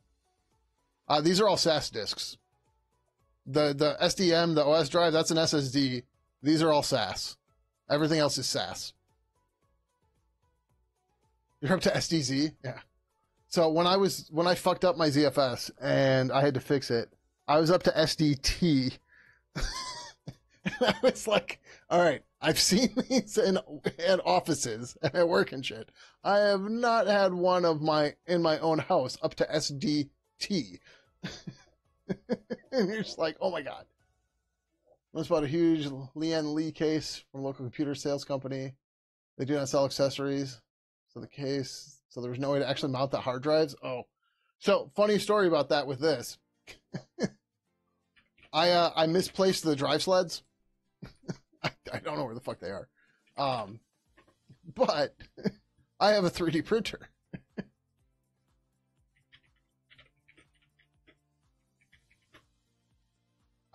Thanks.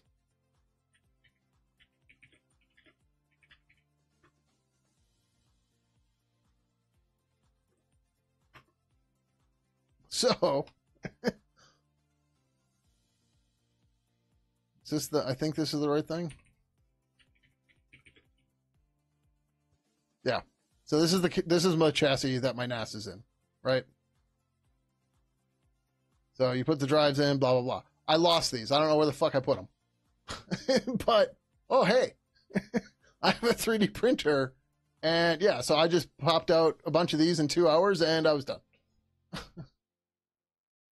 You're currently printing an air vent that goes through the door. Nice. So you just have the hard drives that sit on the bottom. Yeah, again, right? You do with what works, right? But like, yeah. So, whatever. Turned on support, printed off a bunch of these, was good to go. I was like, man, I could really model something if I really need to, blah, blah, blah. I was like, somebody probably already did this. And yeah, and then I found this guy. I was like, fuck yeah. And yeah, so I printed them in like all crazy colors and shit too. Actually, that's what I should do. I should print them in colors for which Z pool they're in. But yeah. That chassis is a beast, especially with 16 hard drives in it. It's so fucking heavy. But actually, let's see. So you're probably going, wow, how do you afford SAS drives? The answer is I buy refurbished drives. So, okay, whatever. Hard drives, SAS, enterprise hard drive, interface SAS. Let's see, 18 terabytes. They have 3 types in stock. Ooh, they're still high. So when I bought them, they were under 200 a drive. Most of them have like 2,000 hours of power on time, which isn't great, but for personal use, you're fine. All right, so let's do this. I've been only buying the, oh, what the hell? Oh, maybe it's just because 16 terabyte. I've only been buying the Seagate Exos. Lenovo bought Seagate? No, okay. I was like, what the hell? All right, just Seagate. All right, okay, so they got 18 terabyte at 310 right now. Those at $30 because it's a 1 terabyte drive, 72 or 7.2K RPM SAS. That's not horrible, but then the 12 terabytes are 180. That's not great, but whatever. But yeah, right. So you just keep an eye on them for when they go sale. A couple of them I got had less than 100 hours of on time, which is cool, right? So you're playing the lottery there, but yeah. You no longer trust ordering hard drives from Amazon? Really? About 4 hard drives. 3 of them were broken? Oh, no. You've been buying stacks of refurb 8 terabytes. Seems good to me. Yeah. The ones from Server Part Deals, they come in a box that'll hold 5 3.5 inch drives. And then there's foam padding around all of it. All the drives are individually wrapped in static bags and everything. They're packed really well. So, actually, this is a dumb question. I never realized. In metric using countries, do you call them 3.5 inch drives, 5 1/4 drives, 3.5 inch floppies? You don't miss unboxing drives at work? Yeah. I never worked in a production cell, so I never really had to do any of that, which was cool.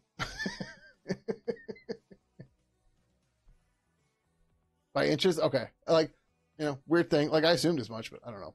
Did I? Oh, fuck, I missed the ad. Damn it. I was waiting for an ad because I need to get water and I need to pee. But let's finish this pull request thing and go from there. I'd really like to know why Sublime Text is not working too, but...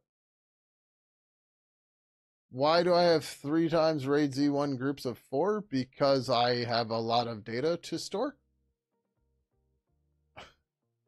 And, like, you don't expand a RAID Z... I mean, you can expand a RAID Z now, but the way you typically expand your ZFS storage size is to add another virtual device. So that's what I did. If you're asking why I did groups of 4, because I thought that would be a better use case, but what's his name? Jim Salter was like, yeah, you probably didn't need to do it that way. He's like, you would probably actually get a performance gain if I did it as 4 RAID Z1s of 3 drives each. But I had just moved the however many terabytes of data around to fix my pool. I wasn't about to do it again. Got a few drives still running with 50K plus power on hours. Wow. So, yeah, it's crazy. That's how it goes. Oh, wait, we didn't finish this, did we? Did we post this? I'm getting so distracted today. It's fine. Yeah. So like so the whole reason I fucked up my Z pool is because I messed up adding the thing, right? So I did something like Z pool, add, I think. And then I was like dev SDA or SDA dev SDB, or whatever, right? I did something like this when it should have been, or dev SDC, right? When it should have said add RAID 1 Z1 or RAID Z1, right? It should have been that. I forgot that part. And because I didn't know about ZFS checkpoints at that point, or Z-pool checkpoints, it just went ahead and did it because I was a dummy and I did that. Because I was lazy and I didn't run wipefs on my drives. So I was using the -F to get around the old RAID signatures and stuff on the drives. And in doing that, I then added bare devices to my Z pool that was all RAID Z devices. And that was not what I wanted to do at all. But yeah, so I called in. So as I was mentioning earlier, I used to be on the Linux Downtime podcast. And then I also filled in for Alan on an episode of 2.5 Admins. So I have a relationship with Jim Salter already. I was just like, help. And then another one of the former. Then I also know a ZFS on Linux developer, I guess you'd call him, because he used to be a Pigeon developer. And he's did a lot of the ZFS on root stuff. So like between him and Jim, it was help, and that's how we worked out a plan on how to save all my data and not actually have to buy any additional drives or anything. I had enough additional backup drives and stuff. That's how we got to SDT. Actually, do I have that picture handy? I might. We've talked about this a couple times. I think I sent it to Swills. Like always, I can pull it off my phone.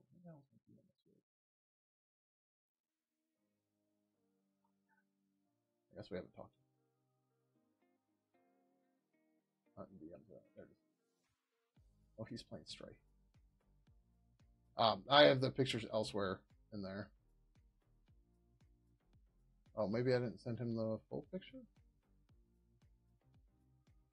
No.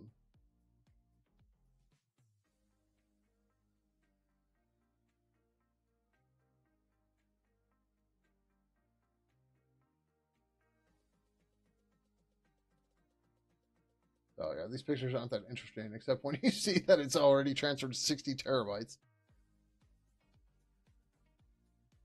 Let's see, it might be easy to find here. Use MergeFS, so one of those older drives can hardly see, read, or write. Oh, let's. Huh.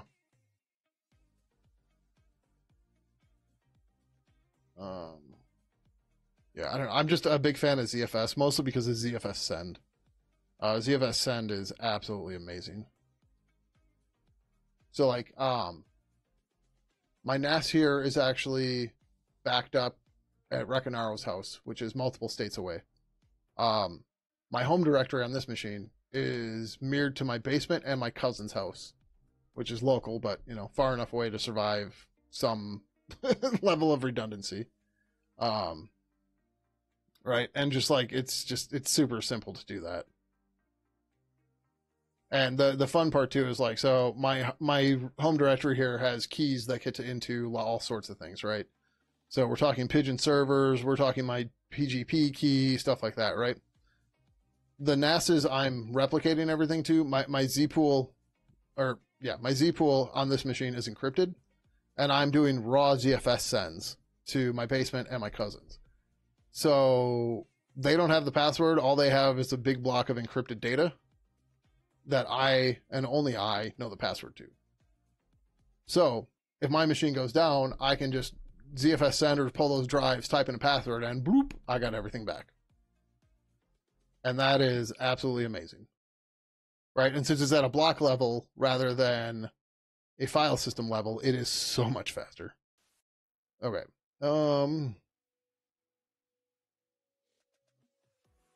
I found some of the good pictures. I'm just going to drop this in Grim subscribers on Discord, and then I can share them there.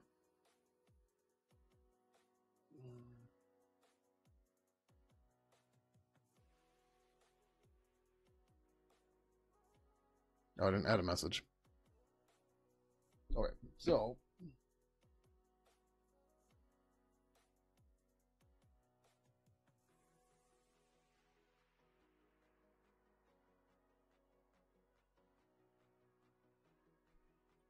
part of me recovering my NAS looked like this.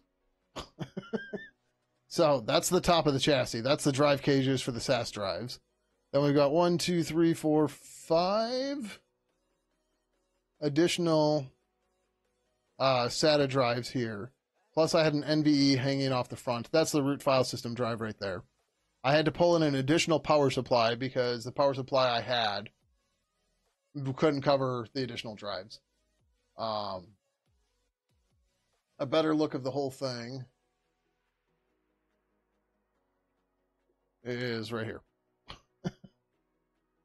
You can see the paperclip in the ATX power supply to turn it on. And yes, that's a legitimate Windows 98 SE CD-ROM there. But yeah. And yes, the RAM has stupid RGB stuff on it. Blame Recanaro. He's the one who bought it and didn't want it and gave it to me. But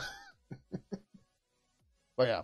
So to make this work, I used my old WD Reds, which I shucked, and it used to be in my NAS to do the backup, right? So I had 2 additional 8 terabyte drives and 3 additional 4 terabyte drives.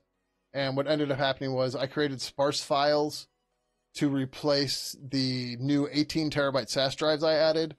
So between the 4 new 18 terabyte drives, 2 8 terabyte drives, and 3 4 terabyte drives, I was able to move the existing 4 by 16 terabyte drive pool to ZFS send it over to these drives.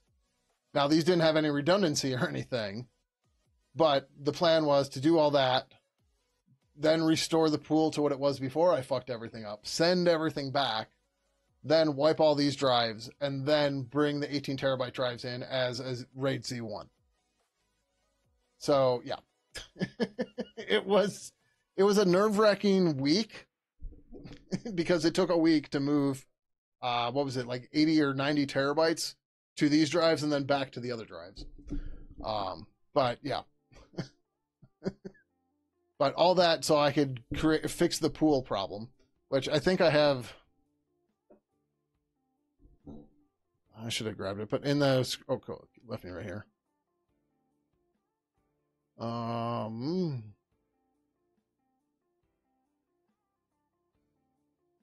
Yeah, where's Okay, that was after we figured. Oh yeah, right. There's a good one too. Okay, I guess I didn't do a whole bunch of colors. That's fine.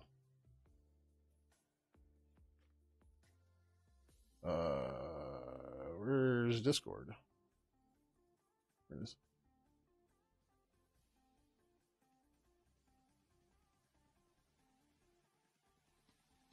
So, like I said, I had to 3D print drive rails, and this is before I fucked up the pool.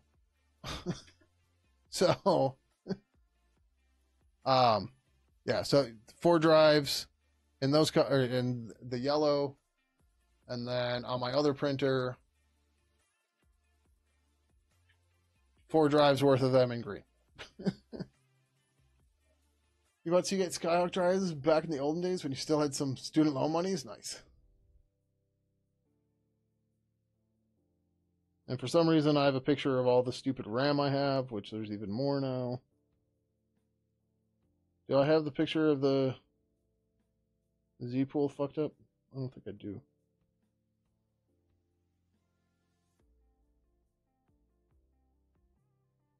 Well, apparently, I did not take a picture. No, I had. Surely I had took a picture and I sent it to somebody. And I was like, help! Although I might have copy pasted from shells.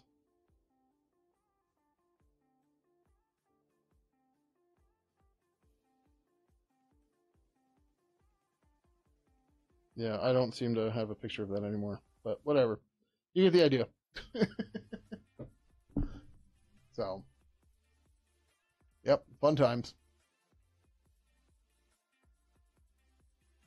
Alright, I did post this. Need to get a better CPU for your home web server? Only 4 core, 8 threads. What is this? Xeon W? Nice. How's it going, Holy Roman Empire? Welcome, welcome. How are you?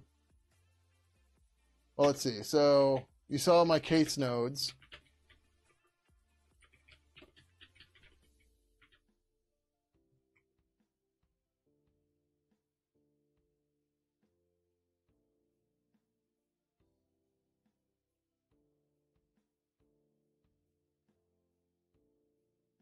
Here's one of my Proxmox nodes. I don't think I have NeoFetch on here, but I don't have HTOP either. Right. So, whatever.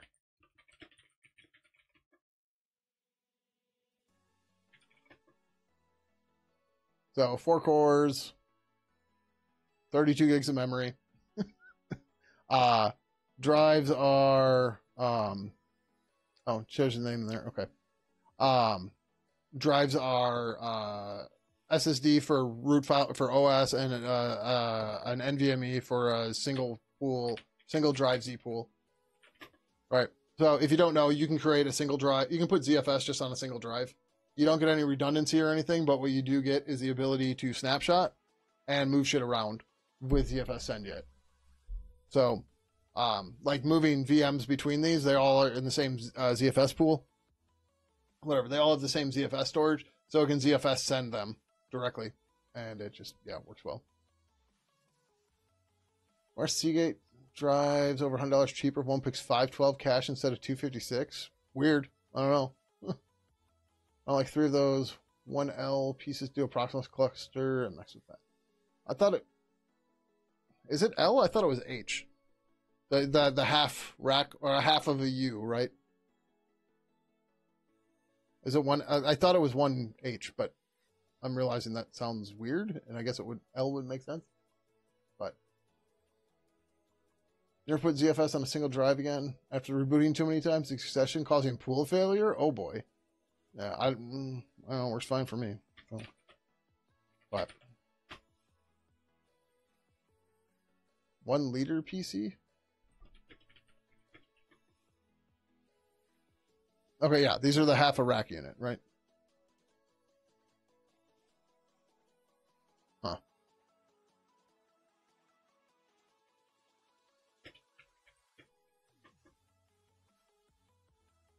Okay. Yeah. Yeah, I don't know. These are some of these are Dell small form factor 3060s. I forget what the other ones are. But, you know, they're fine. Just reviewing discrete math for a midterm. Fun. You'd be stressed, but you don't have any work between now and Monday, so plenty of review time. Nice, nice. Never had issue with CFS before that. You had not have backup of stuff you had in there. Oh, that sucks. So, but yeah. So like, oh, I was gonna tell you, there's a guy I bought small form factor machines from. Actually, not far from where you used to live, and then I'm realizing it's where you used to live. All right, we got an ad break coming up in 6 minutes. Somebody remind me to go get water and pee, please.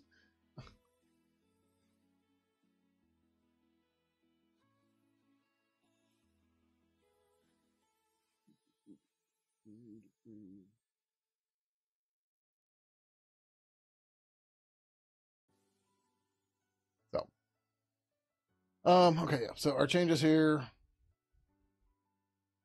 Update the date and add the date and fix the and add the error annotations.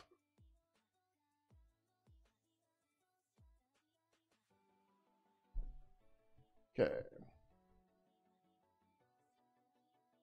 Ooh. Oh. Oh.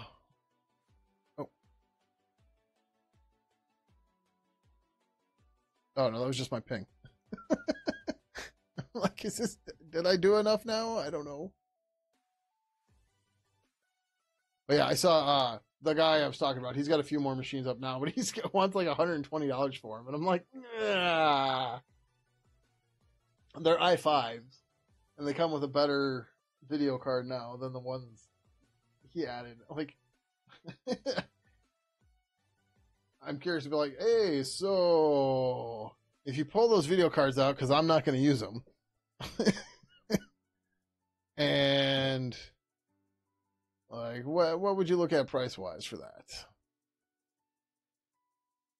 So like, the ones I bought from him, they had some video card in them. I don't remember what it was, but it had the stupid breakout port to give you like two DVIs. So he had all those with two DVIs with DVI to VGA adapters on it. And I bought 5 of these things at once. And just like, oh, wow. Yeah. The price for them is typically over 100 now. It seems to be at least around here, too. Depends on generation. Yeah. Yeah. I mean, it's not surprising. And everything is up price-wise. So I'm not surprised in the slightest. But it's just like, I don't need faster machines that much. Like, I've got plenty of stuff. I've got plenty of CPU cycles. You see, I have a box that's not even plugged in sitting over here that has 5 Raspberry Pi 3 compute modules in it. And I have 2 more modules in my basement to put in that board. And then figure out what to do with it. Oh, I think I started saying, but it was, oh, no, yeah, I was saying. I was thinking of build agents. And more specifically, stuff like FreeBSD, OpenBSD, stuff like that we don't have a whole lot of ARM coverage on. Which reminds me, I should be getting a RISC. Vision 5 did their Sci-Fi Lite, whatever Kickstarter thing. Vision 5 Kickstarter. They were supposed to be shipping them at like the end of October or something. They haven't gotten here yet. Yeah, this guy. I think I only got one of them, but I got like the big one. Because it was like.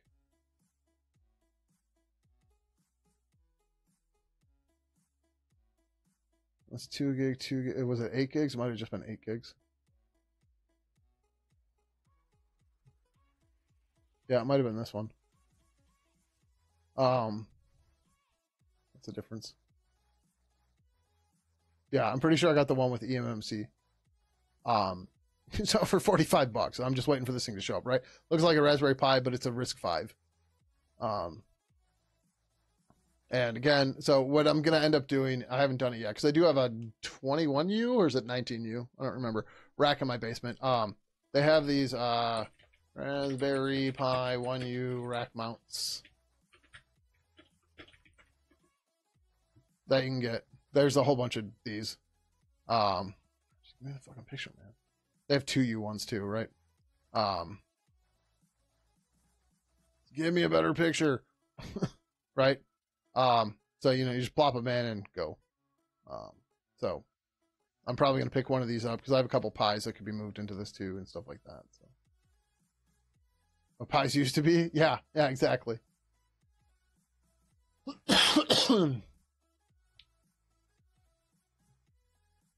You were at Dedicated when the pies first came out, right? Yeah, you had to have been.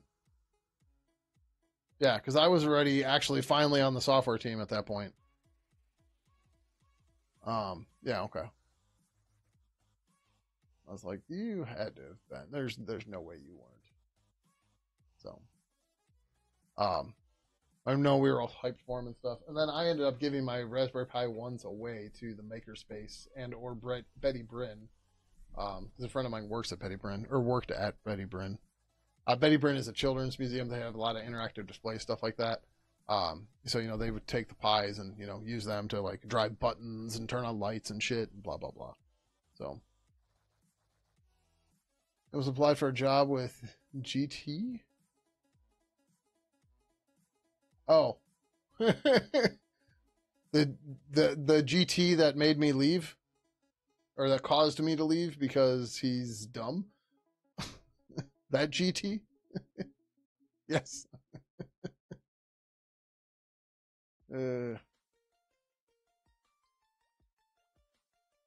Yeah. That guy. Yep. I'll just leave it there. All right, we got an ad started. I'm going to go pee and get water. I will be back in a few minutes.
All right. Well, before that's over. So, how many channel points should it take to hydrate with one of these?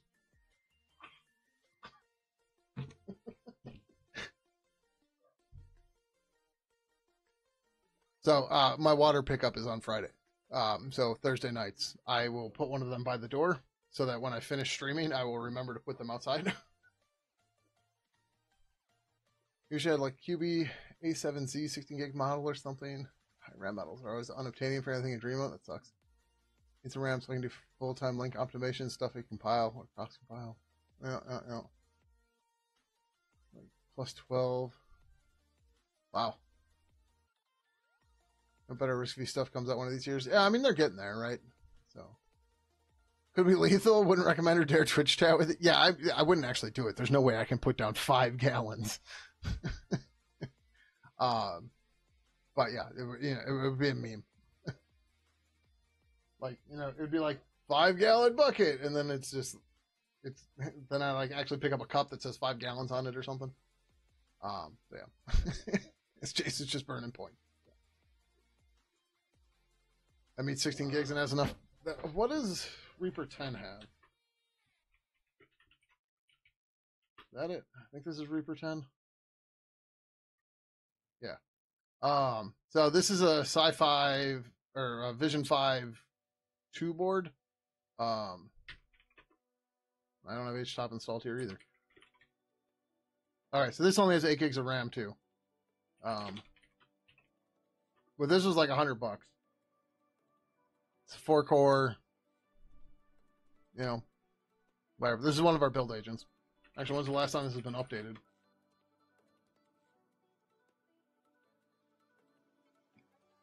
Used to buy 10-liter bottles of water and walk home from vocational school. Wow, 10 liters is a lot. Oh shit! I apparently have not updated this in a while. Let's install this first. Drink like 3 liters of it during summer days on your 45-minute walk. Wow. This is nothing. My machine, the machine I'm on right now, if I wait too long, is easily over 1,000. Did I say how? I thought I read it as hot. Like internally, I read it as hot. But yeah, so stop. Oh, I haven't even rebooted it in 40 days.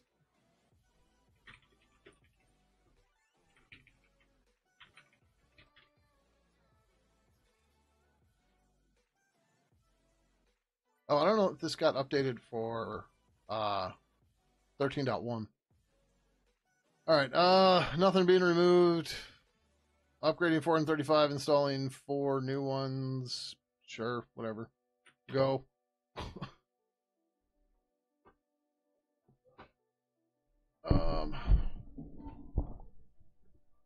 Your home app server shows 188 gigs of RAM. Jesus.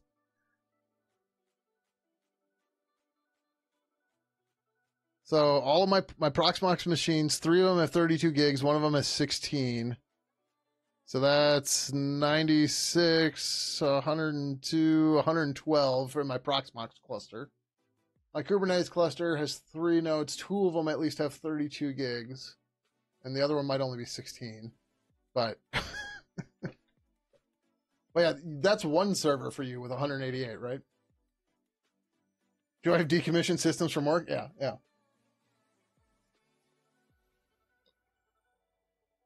You thought it'd be epic to try to test install all the programs in Synaptic? Yikes. No, don't do that.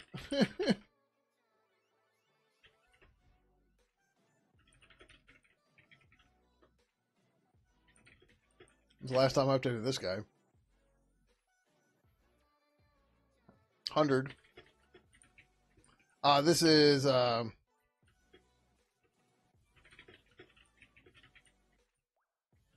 just easier if I do it this way.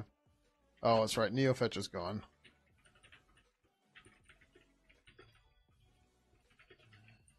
But NeoFetch will still match something. Fast Fetch. I guess Fast Fetch.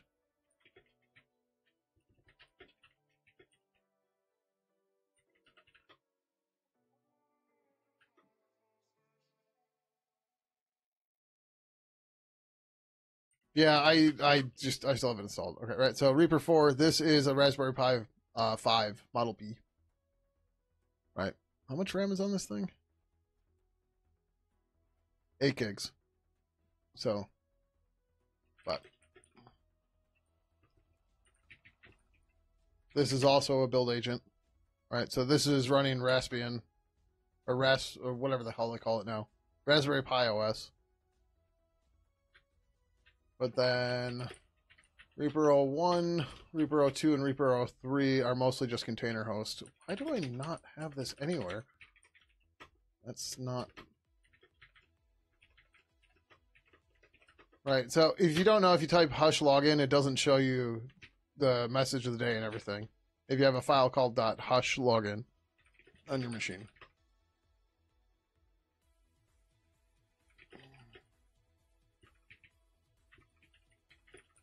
Whatever, you're fine. I don't know what the U is, but Like, we're just leaking my Tailscale IP, so it's not a big deal, but...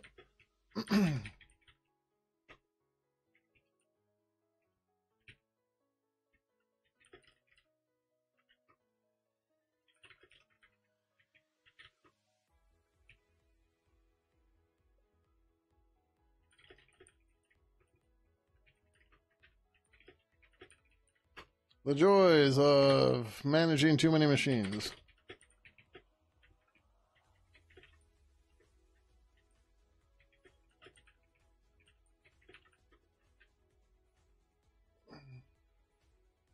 Need Morpheus fetch. But Morpheus is older than Neo. Steam locomotive? No, I'm good. When I first started using Linux full time, I had to alias dir and shit to command so that I would stop typing dir. And now on Windows machines, if I have to use them for any long period of time, I create an ls.bat, which does dir/w. Because that's just the way it goes. As you can tell, the build agents are a lot faster than these SBCs. Oh, okay. Sure, let's reboot Reaper 4.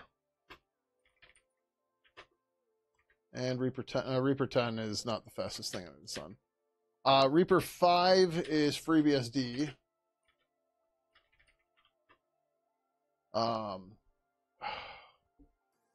I never remember how to package update. No. Do package minus U or something.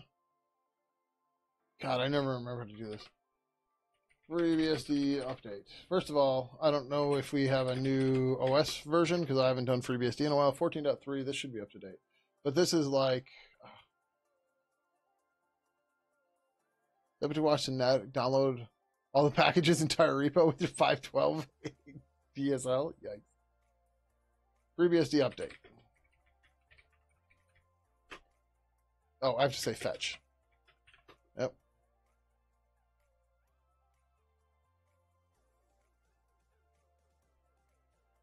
Yeah, whatever. I've got this in Ansible too. If I run the Ansible target on it, it'll work. It'll do it. But it's fun to do it by hand sometimes too when you don't remember. Okay, Reaper 04 is back. Cool. All right. All right, so that's the Raspberry Pi 5. This guy's running an NVMe as well. So this guy's real fast. Because it's a Raspberry Pi that only has an NVMe. And it's, yeah. If you're building a Raspberry Pi in 2025, use an NVMe. Oh, I should probably fix the locale at some point. But whatever, I don't care. So. Alright, Reaper 02 is done. Var run, reboot. Nope. Okay, nothing required to reboot. So Reaper 02 is done. Reaper 03 is also done. Probably same deal. ls var run reboot. Yep.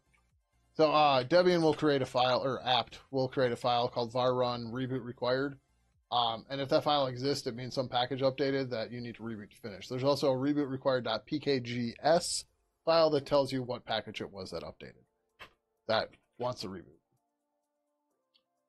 Okay, filing package is updated relating to P5. Yep, that's fine. Okay, cool. Or I don't know what it's waiting for data for. Okay, I guess I should have let it go.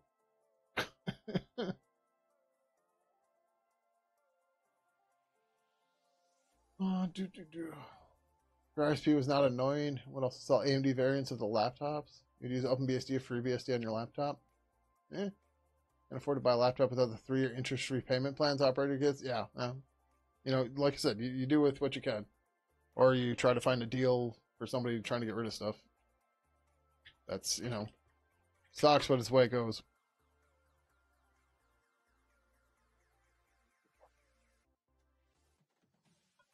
The thing is, like, I have a ton of hardware. It's all been accumulated over years, over decades, right? Like, I have RAM trays downstairs that have RAM going from DDR4 all the way back to PC 100. Actually, there might even be a stick of PC 66 in there. I don't have any EDO RAM. I got rid of that a long time ago. Made a FreeBSD would compile a userland and kernel with very custom compiler flags and options. Wow, that's time consuming.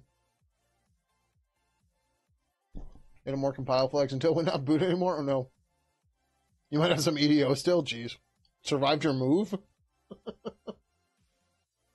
You had very buggy kernel at one point with logic errors? Yeah. You didn't like Gen 2 minus 012 it, did you?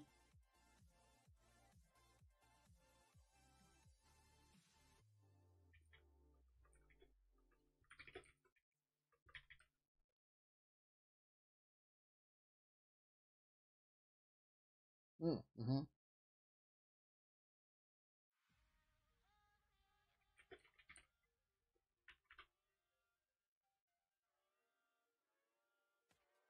This guy got a little slower. And so did Reaper 06 when I put him into Proxmox because the host is slower. Open BSD update.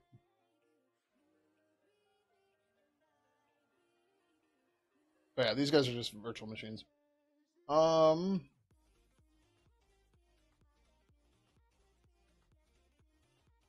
we just run syspatch.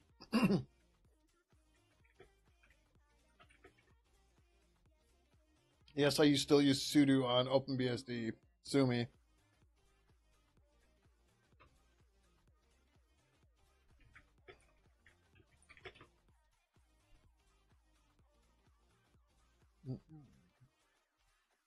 As many as would work? Oh no.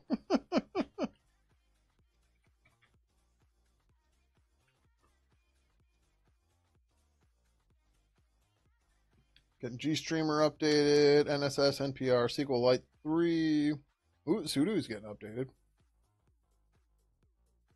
Tailscale. Most of these are just FreeBSD package updates. That's what the _1 is. Like they had to patch it, something in their build for it. So, yeah, whatever's fine. Go ahead. All right, check for available patches, display a list. You install patches, remove a patch, rebooting. This didn't actually patch though. How do I? To fetch and apply all available binary patches from current release, we just run syspatch. So do syspatch.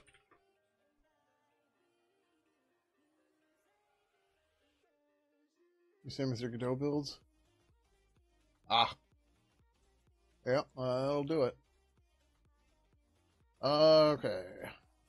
Run syspatch update itself, run again to install missing patches. Okay.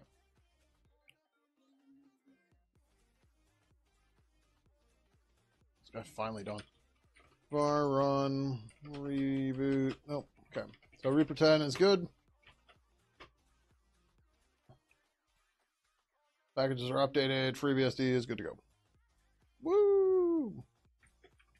Now we can do this again. Oop.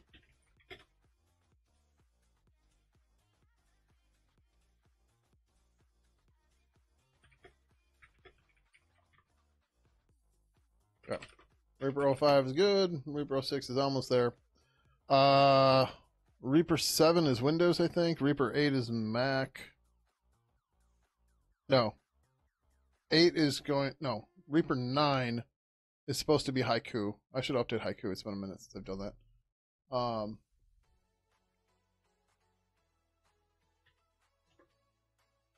Haiku, we're getting closer and closer to running on. But it doesn't quite run there yet.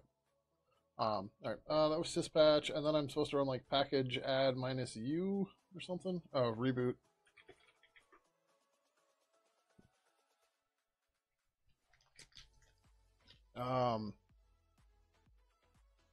Did I give Haiku a name? I don't know.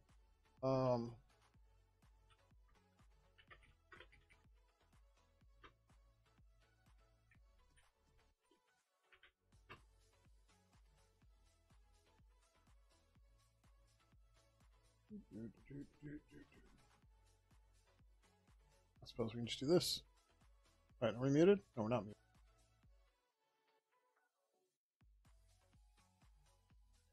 Okay. Pixelated.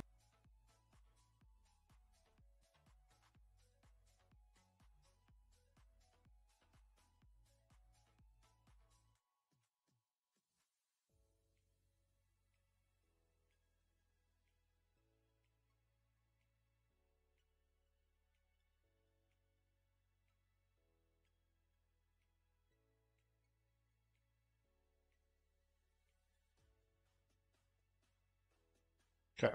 Could not type my fucking password to save my life. What machine is running? There's Haiku. Oh, I forgot I have ReactOS running too.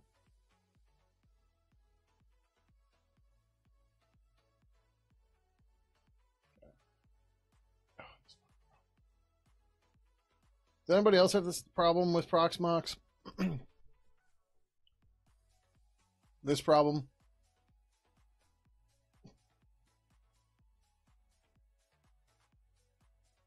It's 12:45 p.m. That's that's real wrong. Time zone, Chicago time, GMT Unix compatible. That's not right though. Network time. Synchronize. There you go. Like, just really, really, really wrong.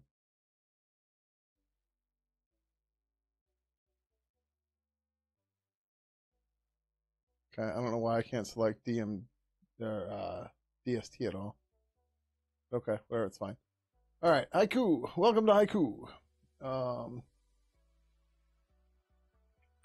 Package man update.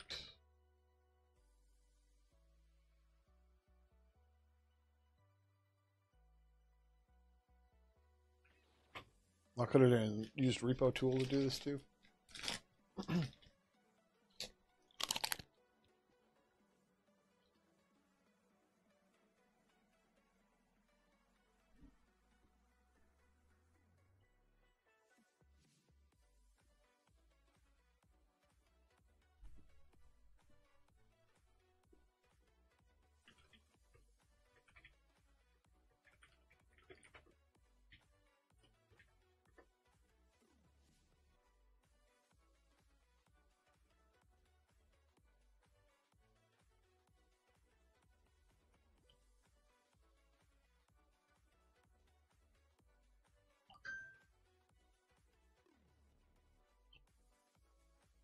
On Taiko Depot. Yeah, I have a GUI for this too. I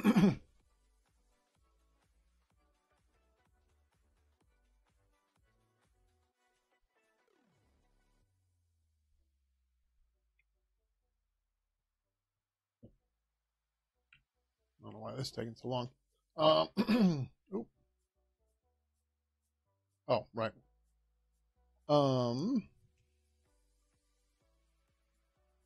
Check for updates. No updates on. All right, cool. I mean, we'll still run packet demand from the terminal.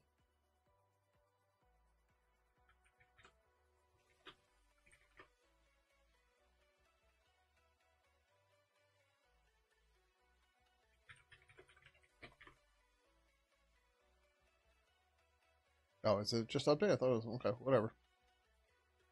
Oh, refresh. Okay, that's the thing. Yeah. All right. Oh yeah, I'm sure we're nowhere near compiling here for the same reasons we have here. We compile fine here, actually. The problem is we can't run because of some stupid bullshit.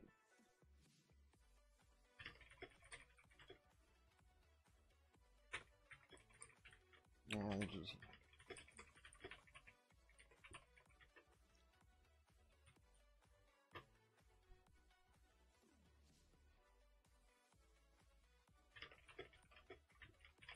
Sure.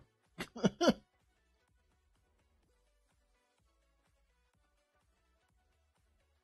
right, well, I don't want to fuck with this right now. Yep. But Haiku didn't have a full update, right? Hi. Oh, we can do it here. Haiku OS update.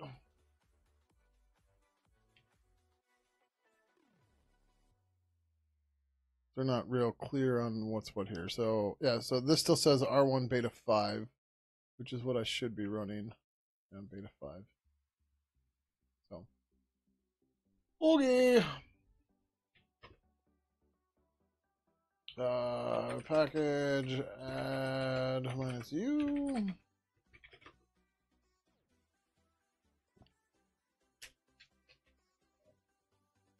What about if we walk at a brisk pace instead of run?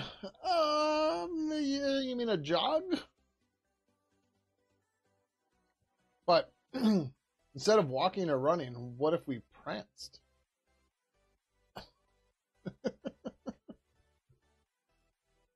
But anyways, how's it going, Chris? Welcome, welcome. How are you?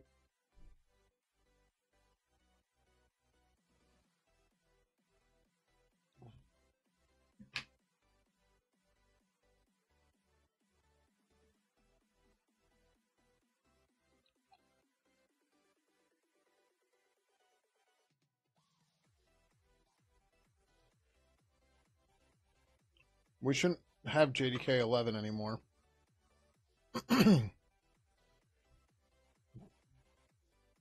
You can prance if you want to. You can leave your friends behind, because if your friends don't prance, then they're no friends of mine.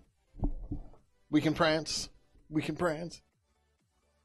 Everybody's losing their mind, right? I don't know. Package info.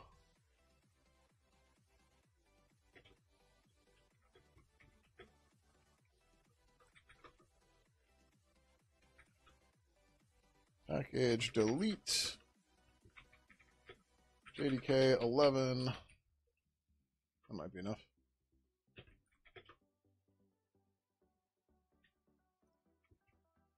Oh. Nope.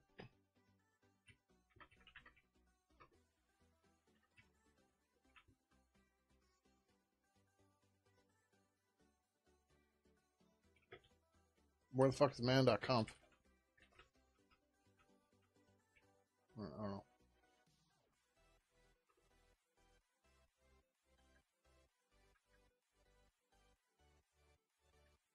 All right, but this said we were out of disk space. Oh. All right, we're not out of disk space, but this over partitioning shit is such a fucking pain. I'm not sure how to fix some of this, but we got a lot more space now. But user X11R6 is low.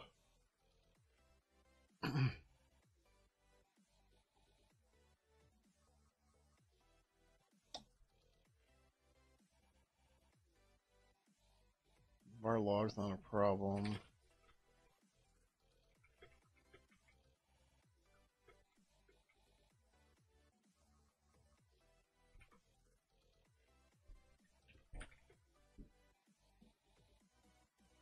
What?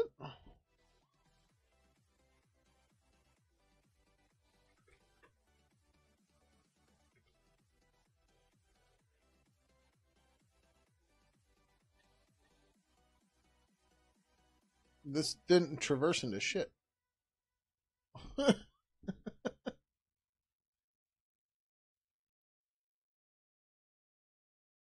supposed to be 1.6 gigs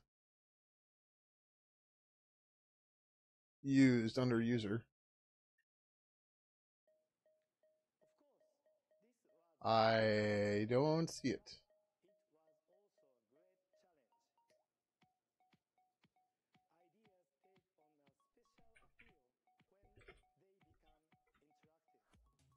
Wait, what?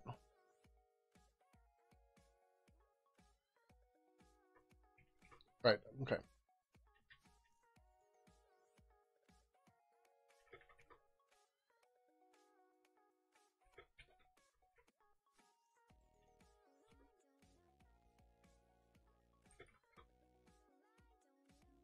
That's fine.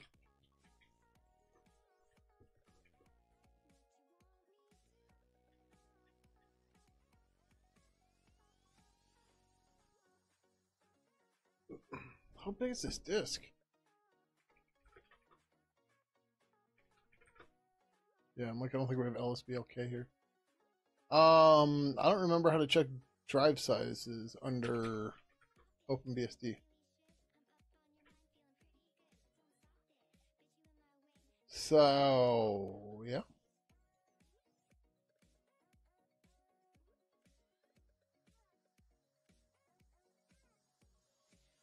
Oh. So fdisk minus L is different.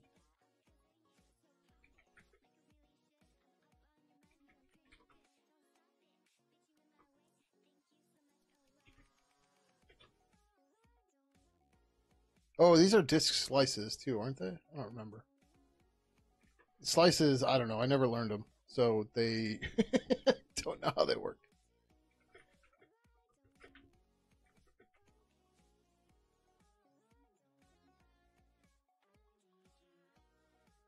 Fucking Java, man. What a pig.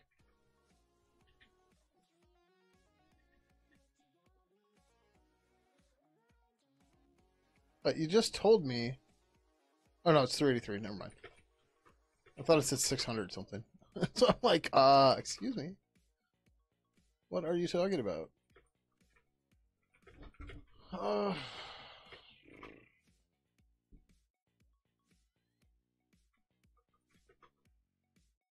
Yeah, so this doesn't actually recurse, I guess. Which is dumb.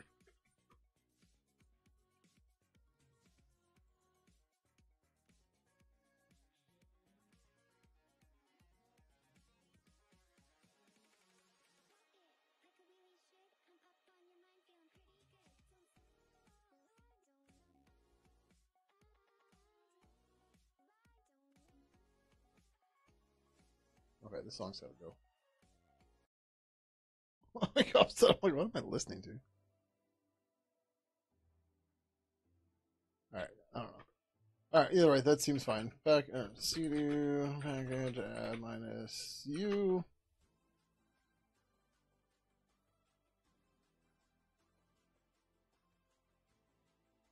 Let it go do its thing again.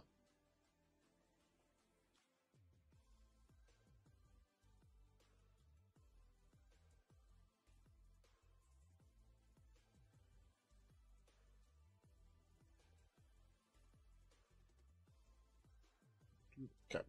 We're gonna reboot.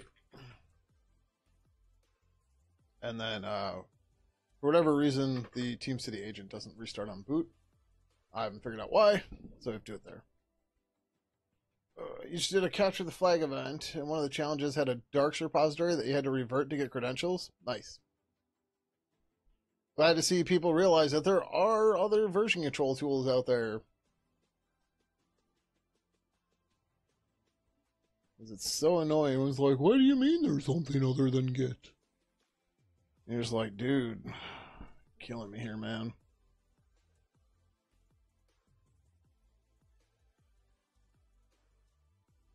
Alright, QLogic approved this one, 4253. Pigeon, release, 2.x.y, clean, HG, up. HG pull, minus U, or minus B, release, 2.x.y. What do we use for Pigeon? We use Mercurial. I'd give a trigger to the, but my bot isn't running right now. Sweet, we're landing Seagull. RBT land minus R. We got sidetracked with stuff, but it's fine. 4253,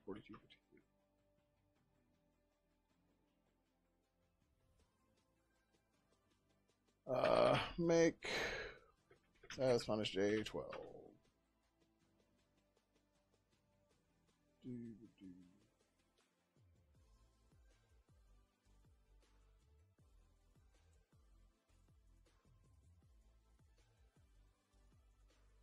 Yeah, we use TeamCity. We use UTrack for issues. TeamCity really just runs my container runner thing, though, called Convey, which I should really give some TLC to one of these eons. But haven't yet.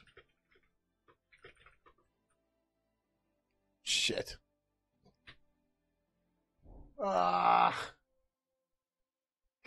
damn it.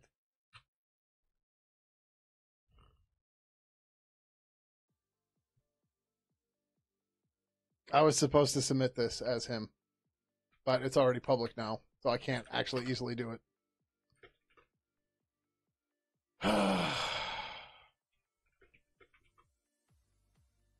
always thought Convey was cool. Well, part of the problem with Convey nowadays is it doesn't necessarily need to work as much anymore. So Docker has all these crazy things for volumes now. Docker file volume or whatever. No, where the hell is it? Oh, did I delete it?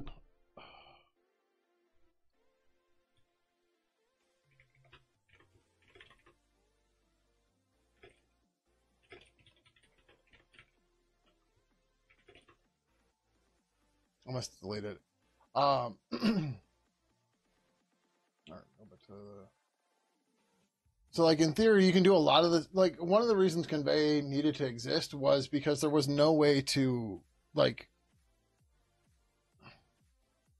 there wasn't any tooling to make it easy to, like, build and tag container images or to, like, get artifacts from one build to another. And most of that is taken care of now, and there's all sorts of crazy shit you can do with volumes now. So, this is not the full reference. Mounting instructions of the Docker client. See.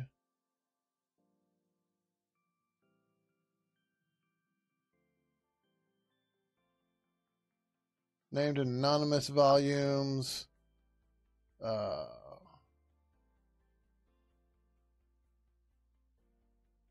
Oh, I have to find the docs for it, but like you can mark something as like a cache volume, so like it'll get reused automatically and stuff like that. And that was a lot of stuff that Convey was trying to tackle ahead of time. Like there's even a volume mount option for the SSH agent now, which is something we didn't Convey 10 years ago. So yeah, but the funny thing with version control, even if you're using Git, most people assume you need a hosting platform. Yeah. I mean, you could do that with even Subversion. No, you don't even need a machine you can SSH to, right? With Subversion, you don't need that either. Even CVS, you can use CVS for the machine you're on, and RCS as well. It doesn't even have a network component, right? And CVS was just RCS with networking, and then Subversion was better CVS. But like, you could just, yeah, you can just create an SVN repository. Jason there's referring to when we worked together, our base OS image was kind of shit, and that's probably putting it nicely. But we didn't have a way where we could reliably rebuild it. So we got stuck with a version of Subversion that was like 1.3 or earlier was in there, and we couldn't update it. So as you would create a repository that would need to be checked out on those machines, when you created it, you had to do SVN create or SVN admin create -- pre 1.4 - compatible -- type equals fs / blah blah blah blah blah to create the repo. It was a red green duct tape image. No, I think you mean it was a red blue red image. But yeah. But yeah, so like small note, you don't need SSH to use Git. You can just get in at a directory and go from there, and then you can clone it to another directory and make changes and push it to the first directory. And yeah, SSH is just acting as a transport to move the data around, but you don't actually need it. You can do the same thing with Mercurial, Dark, Subversion, CVS, whatever. It's fine. But where the hell is this? Docker file cache volume.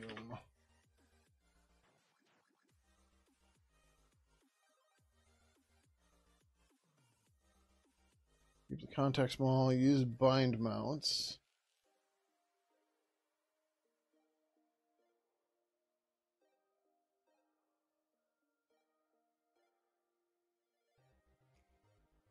Oh, right. Okay. Yeah, so in a run command in a Docker file now, you can specify mounts. Right? And this is basically, so Convey's name comes from, you would get a volume that would be conveyed between your pipeline, right? You can now do that with Docker files. It's a little involved and stuff like that. It's not as easy as it was with convey, but it's there, right? So yeah. People are preferring SSH over HTTP. Yeah, but my point is you don't need HTTP or SSH.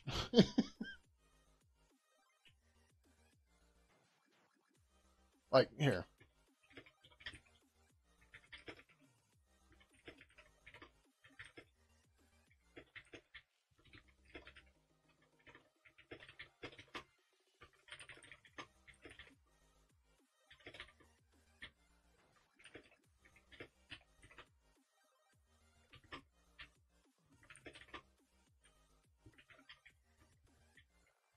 Woohoo! Right?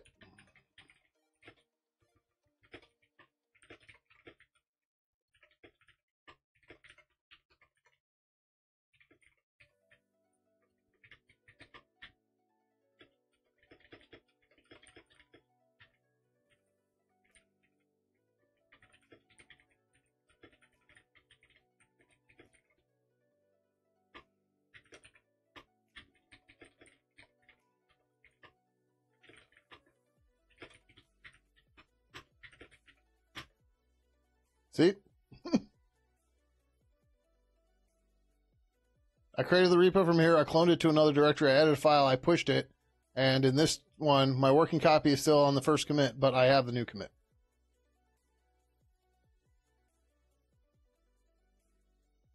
Like, you just need a file system.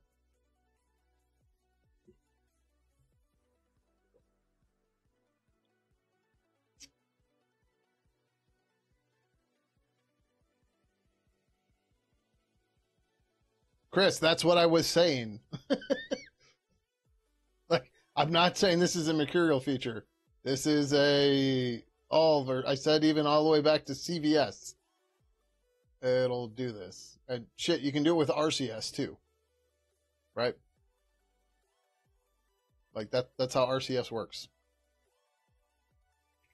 Can I do RCS by hand? I don't even know. Oh, I probably don't even have RCS installed, do I? No, no, I do not, and I don't want to install it. But yeah, like the transport doesn't matter because they're just exchanging data, and the transport can be on the file system too, right? It can be in memory. Do with CVS, you get a forfeit long receipt with your commit. Ah ha ha! I was like, what are you talking about? And then I realized you're talking about the pharmacy. I was like, you'll get a different version for each file because that's how CVS works. And then I was missing the pharmacy joke. But yeah, so anyways, in the run commands in Docker now, in the Docker file, you can specify a mount type. And that's why I couldn't find it under volume because it's under run. Right. So you can give it a device, a network, a security layer to work at, stuff like that. So a lot of the convey stuff can be moved. Like the convey stuff that's still real nice is being able to tag your images and stuff. There's a lot of helpers in there for that, but a lot of that doesn't really matter with a lot of the other modern pipelining stuff because they just inject those as an environment variables anyways, which is what convey was doing too. So I guess it's really not that different, but yeah, I don't know. I got to figure out what convey's life, what its future holds, because I don't know. It is what it is. All right, well, I fucked that up. That's fine. I got them in. No, I didn't put them in the README yet. Oh, fuck. All right, did I? No, okay, I did put them in copyright, not README, copyright. Okay, I fucked up the commit. My bad. All right. Oh, we want to close that.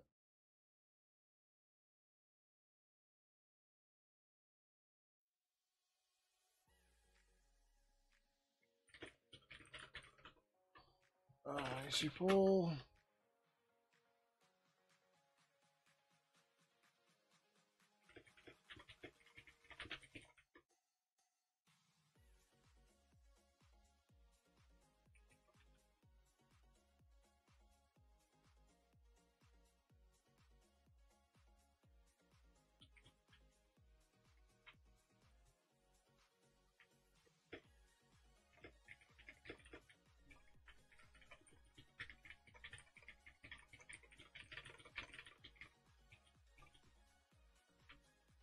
We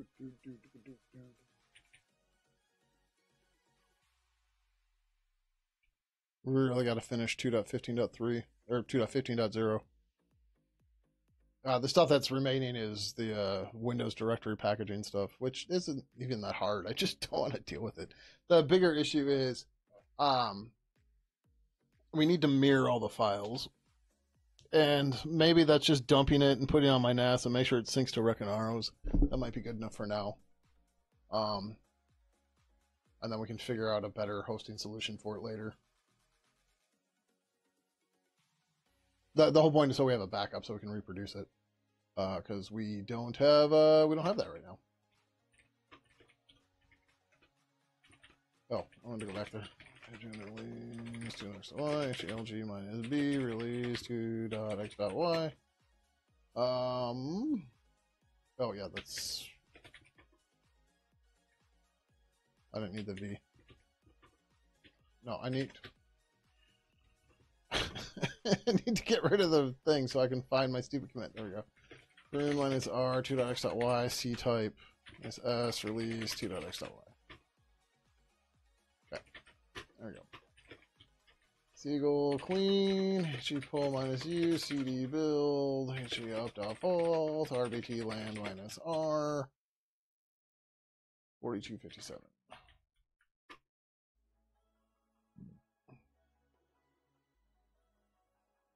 Also, Seagull is getting close to feature complete. There's not much more I can think that we need to add to it, which means we will probably make it 1.0 here soon. And the same goes for Ibis. Once we get the stupid character encoding thing done, there's one or two other open pull requests. God, this fucking IO shit. Then we'll call Ibis 1.0 and go from there. Alright. Just run regular Ninja. I should have done Turtles too. Okay, we'll do that in a second. Ninja Turtles. Yep. Mason dist. Make sure this is good.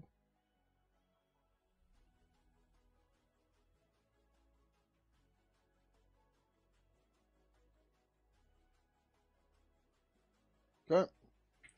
HE tags. HE tag. V0.6.0. HE up V0.6.0. Ninja. Mason dist.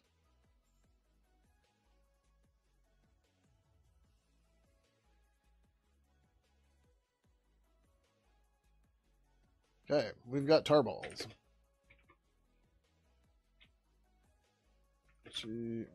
CD, Mason dist. GPG minus B minus A, Seagull 0.6.0.tar.xz.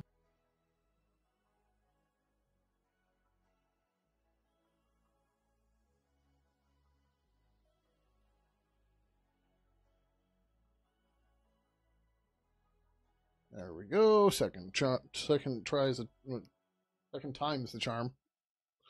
I'm like, oh, how's that phrase go? What?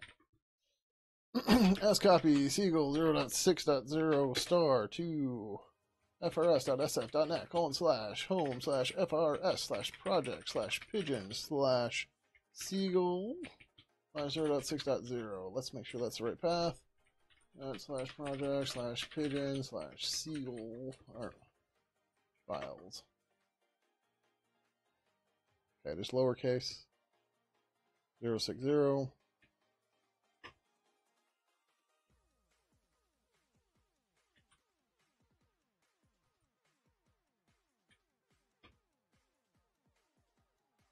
Again, I can never remember if it's project or projects. It gets me every damn time.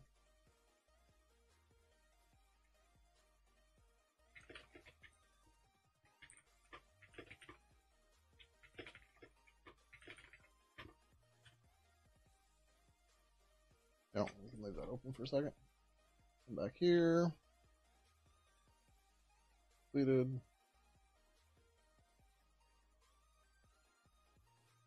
All right, and we're going to come over here. We are going to go to Seagull.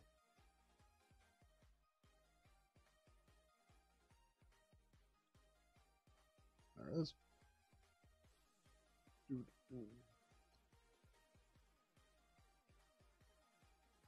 forgot I have to do all this first. Seagull 0.6.0 has been released.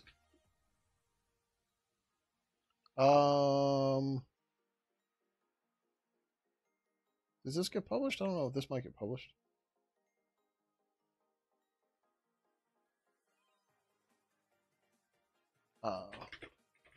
Pleased to announce that version 0.6.0 of Seagull has been released. Seagull is what do I actually have as title this damn thing?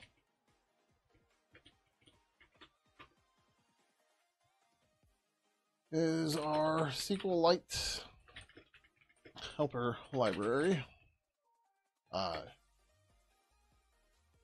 to help it integrate more with glib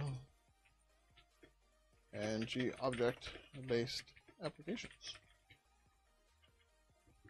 Downloads are available on SourceForge.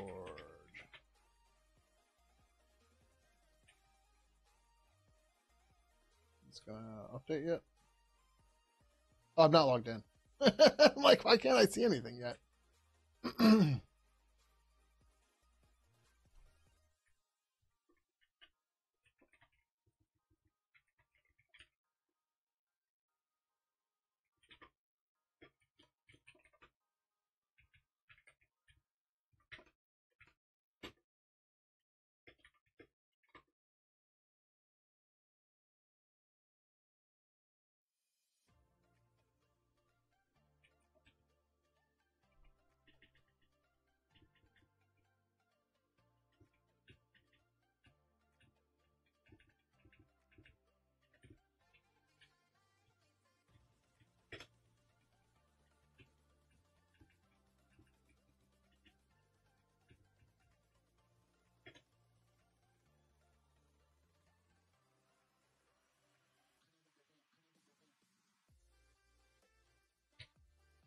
All right, so now we're just waiting for SourceForge to come out. It's usually like 10 minutes or so. That's fine. In the meantime, so we should be able to pull this in. This should go without any issues.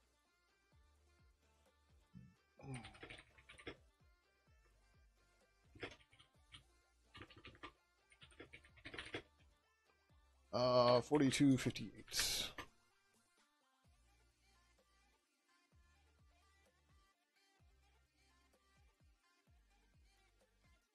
Oh, it could conflict.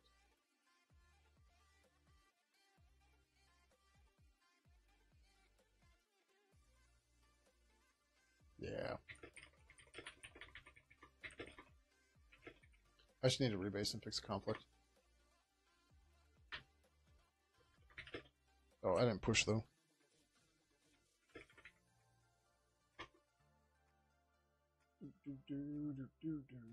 Okay, I guess I did push.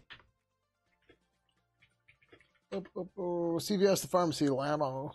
3 points for that one, yeah.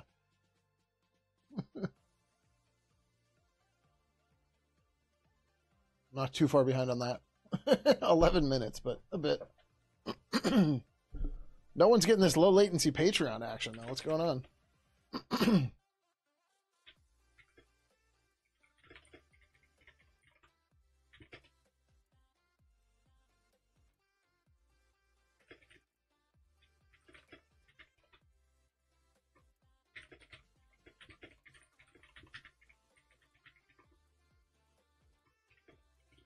Well, the problem is the date.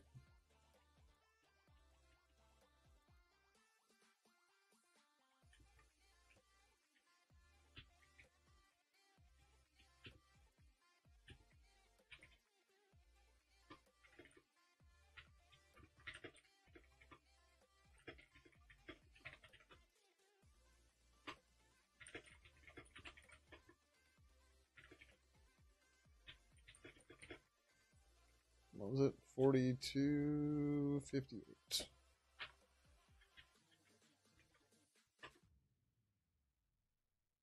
Do, do, do, do, do, do.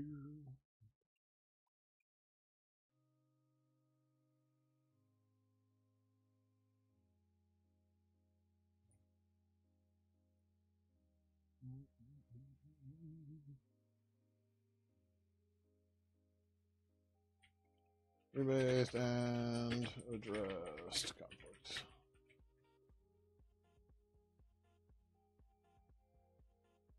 I'm just gonna ship it because it's a white space only change. Whatever, it's a merge conflict, but you know the diffs is actually the same that got reviewed, so it's not a big deal to do it.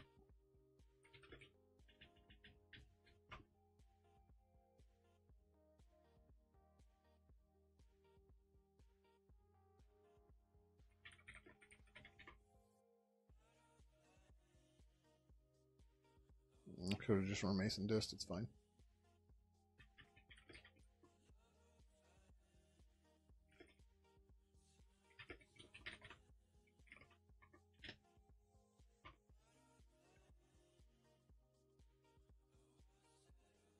Oh, I just realized. No, okay. Like I said, I had that test file somewhere. The test Docker file.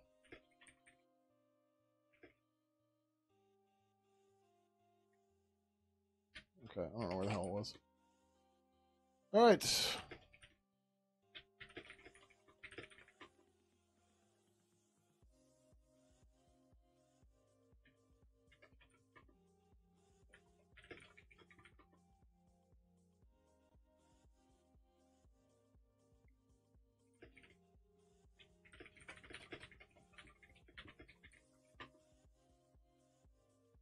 Cool.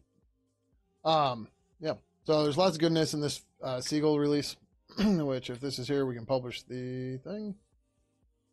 Cool. So files are available now. We can then hit publish here. Right. So we added a handler, helpers for handling booleans. Stupid, but it's there. We added support for gdate times, ignoring the wrap file, whatever. We updated the Mason stuff to use the more common, the more recent stuff, and we got rid of the NLS option, the natural language support. Fixed some scan build stuff, added time zone support for G time zone, fixed annotations for G-error output parameters, and added support for reading and writing G bytes. One of the things that's remaining are errors. And we could grind through that tonight. I debated on trying to get that in this release, but I've been back and forth on how I wanted to do it a couple times. And so a G-error has 3 components to it. It's got a domain, an error code, and a message, which actually we don't really give a shit about them. Well, do we care about the message? Yeah, we probably care about the message. And the idea was like, well, how are we going to do this column-wise, whatever, blah, blah, blah. But the thing is, we can just store it as a G variant, which I don't know if that's going to be a blob or not. Probably. There's got to be extra data with that. Or maybe not. Yeah, no, there has to be. But we can just pack it into a G variant that is... I thought I mentioned it in here.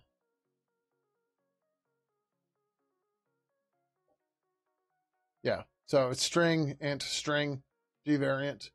Yeah, and then we have stored as bytes. And now we have bytes stuff in there. So that's cool.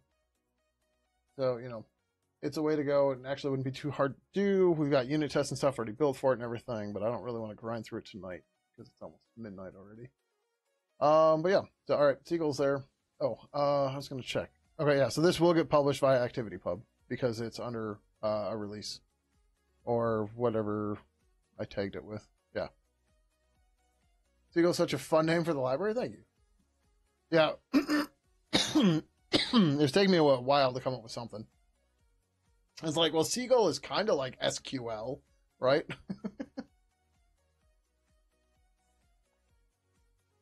So, yeah.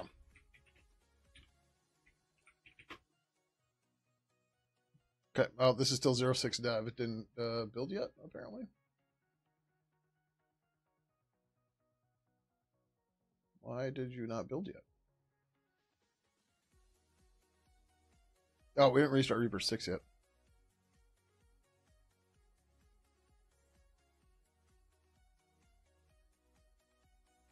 $3 hours ago. Great. Fun.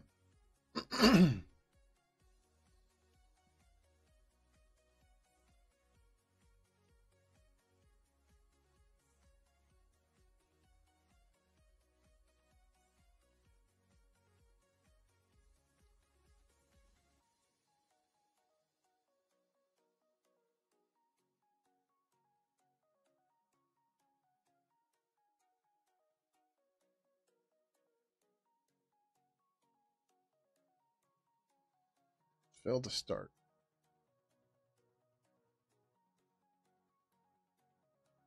So that you get the opportunity to name a bunch of build servers for an upcoming Greenfield project at worst. Nice.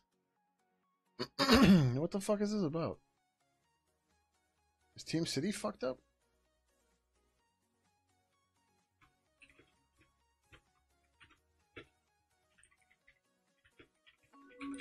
Has it really been 3 years? I guess so. Thank you for the 37 months, Robotic Head. Greatly, greatly appreciate it.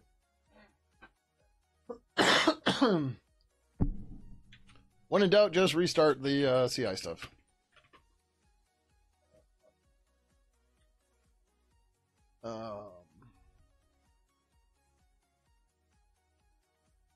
What were we doing to get over here?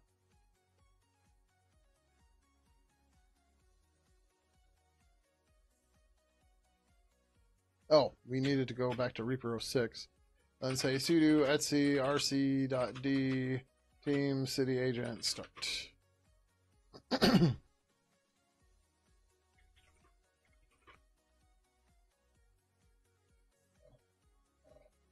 just feel that in your Kubernetes bones, so many problems can be solved by restart the deployment. Pod's got an unrecoverable state somehow. Yeah. It's, yeah.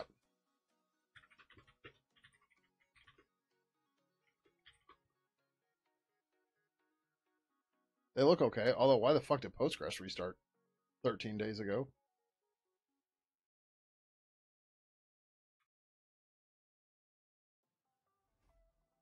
This is taking longer than I would expect it to, but we'll see what happens.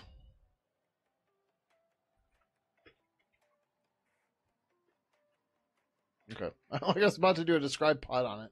Like, did it get scheduled? What happened? And now it's running. Okay, so it'll take a bit to get going.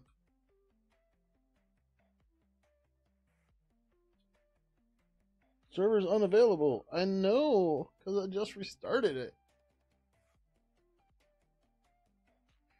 Like, dang, do you even kube control, bro?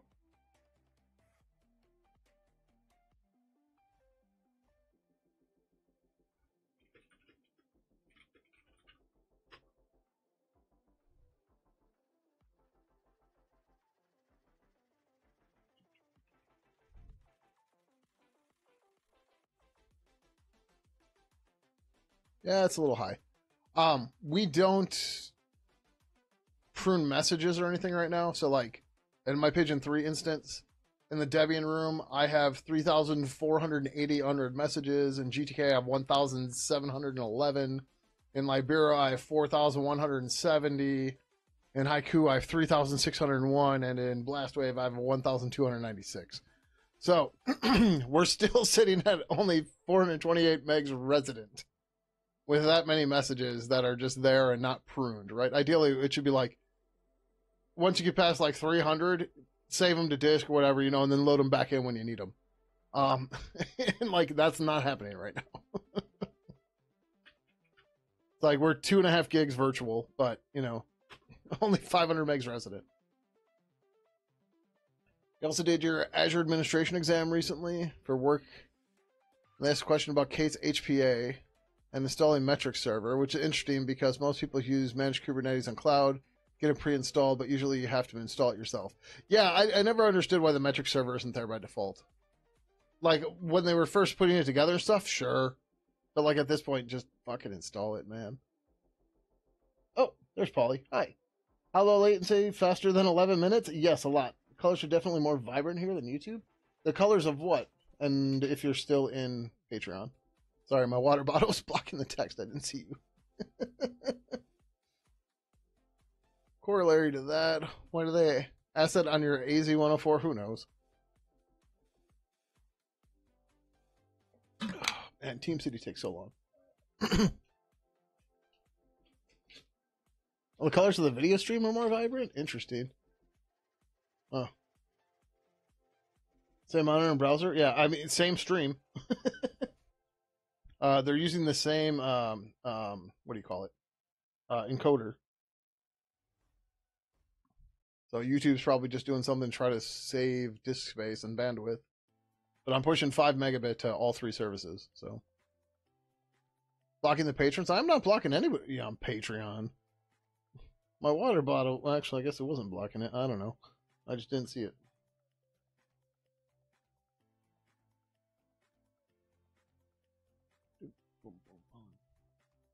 YouTube is aggressively trying to scale down their bandwidth. Yeah, Patreon's like the latency is insane.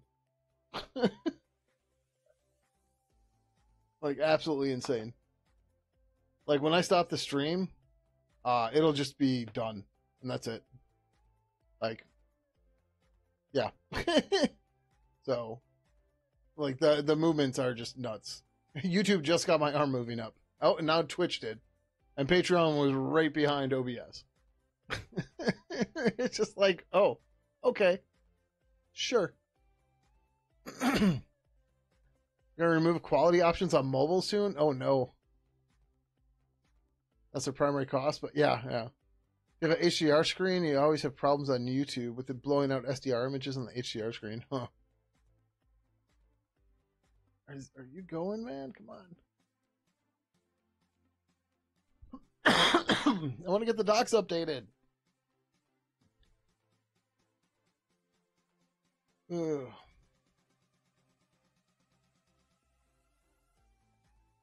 YouTube is a bandwidth company for sure, and a user's company for advertisers. Yeah. Oh, so this does get published to ActivityPub. So if you go look at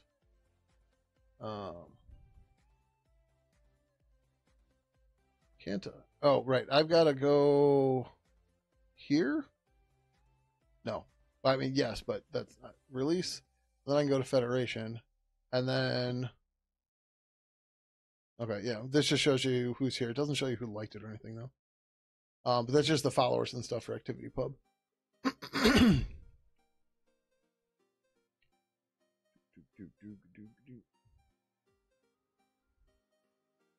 Oh, yeah.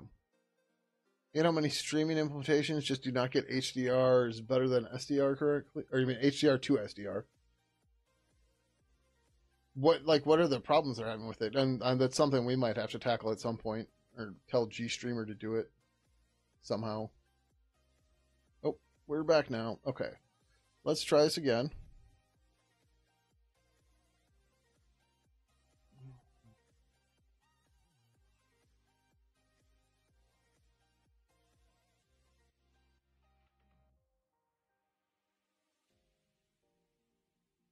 I might have to go in and monkey with stuff. What the?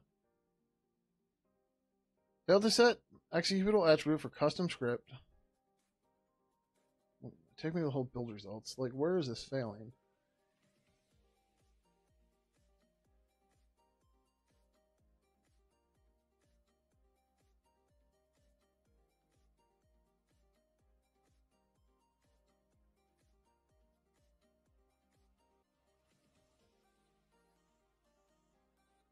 This is on the agent.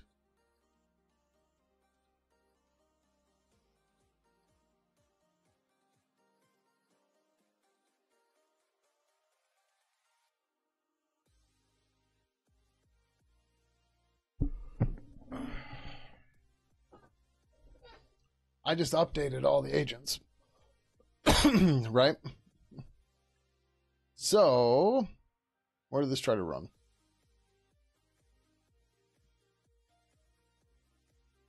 Reaper 02.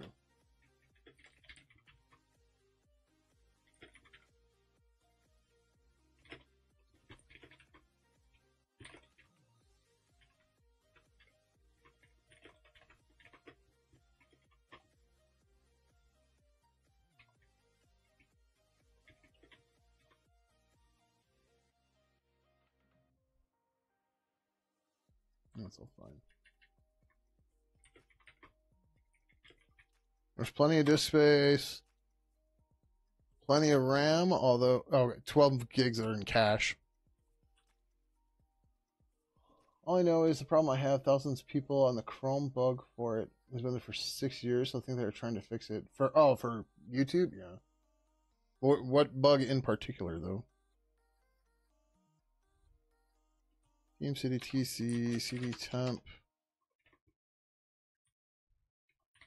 agent temp.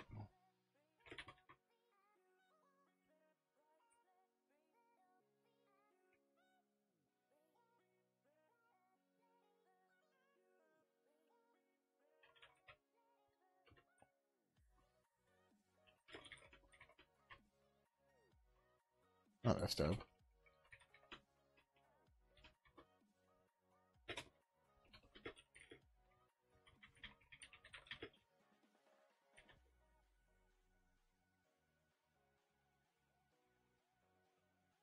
Okay, yeah, another one makes it. What the fuck?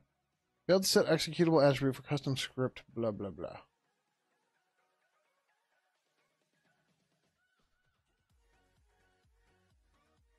Cannot run program chmod.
I would just tell it to rerun. It's going to pick an agent.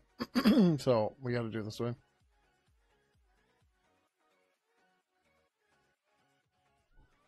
Is it just because they don't like their helper script might be requiring a shell? Nope, same problem. All right. Well, what the fuck did they break? I don't know that updating broke it, but something broke. But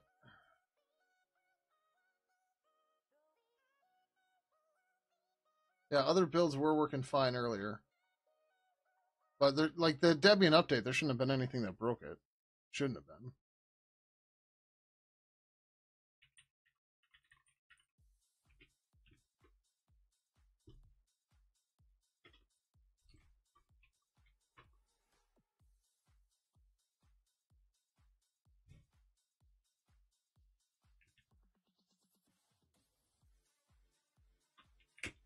This is the world we live in now.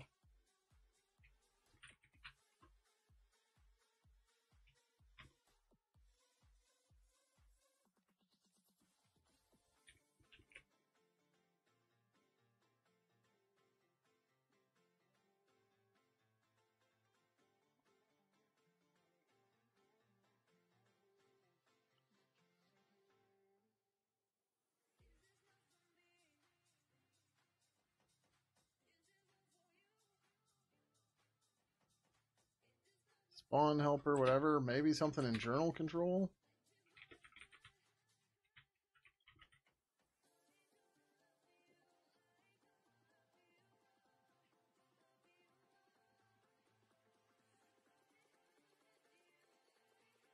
I have no idea what that key is. I hope it's not important.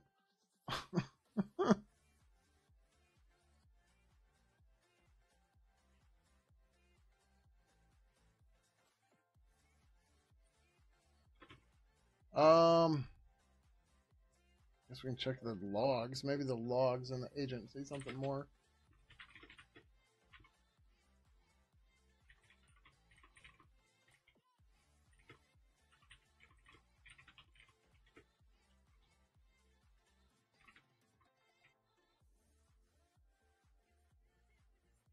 Failed to remove file varlib teamcitywork.old.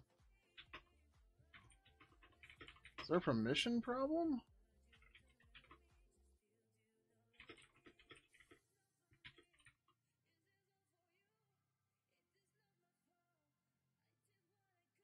No. It's running as a TeamCity user.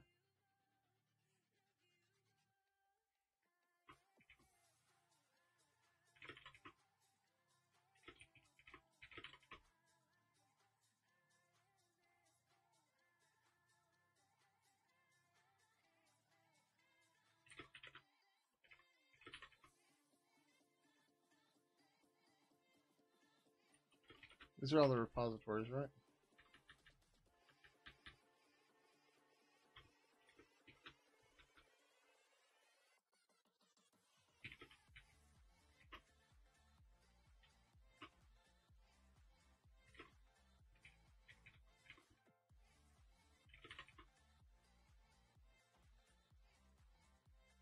Oh, you couldn't see what I saw.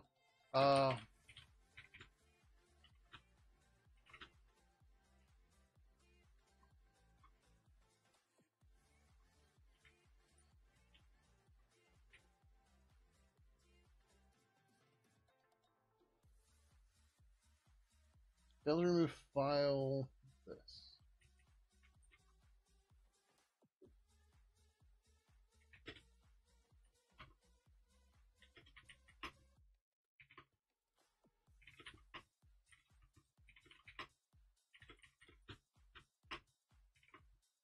Okay.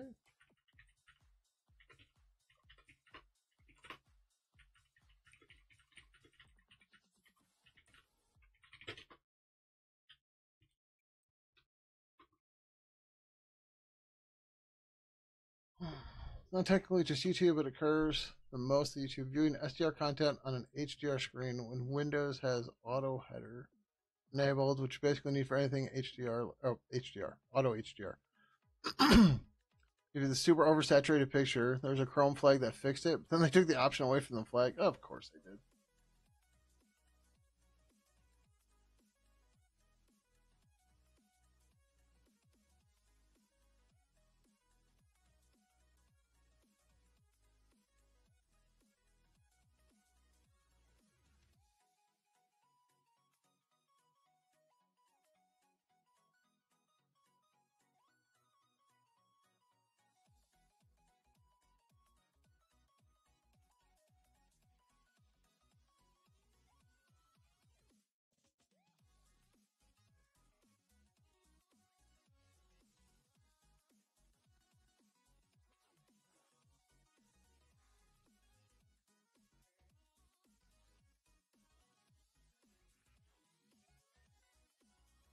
We might just need to restart everything. Because if Java got updated and I didn't notice it, that might be the problem.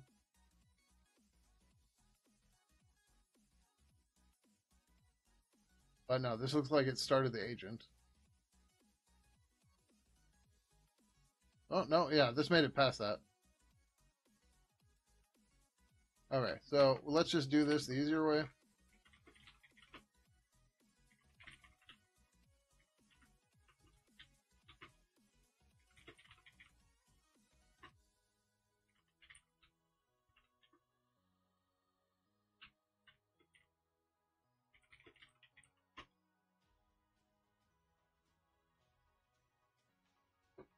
Good old DevOps. Remove things and start over, and bam, it works. Yep.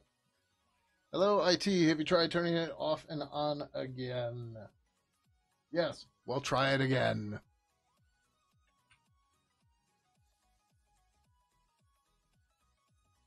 I'll wait to see all these agents come back.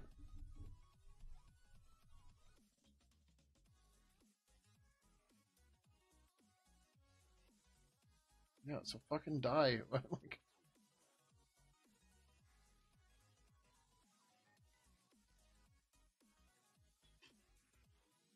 bye. Okay, I guess I don't have to type it.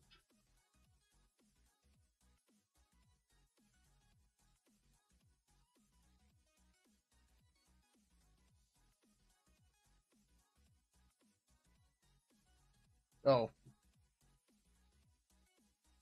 This is not updating quickly either, but.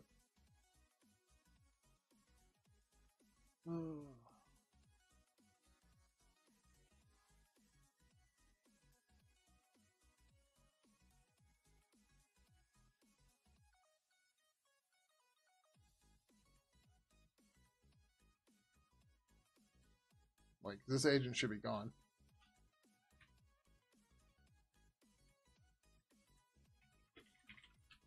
They might be back by now, but. Yeah.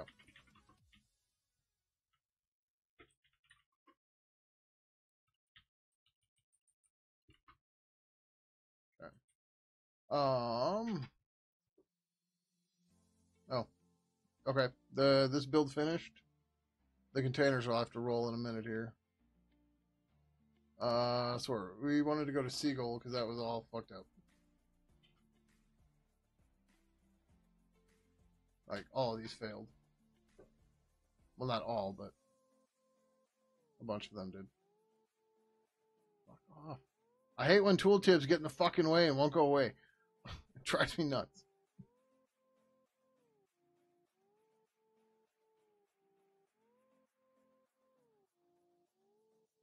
Okay, deployment's done. Boom, 061 dev. Yay!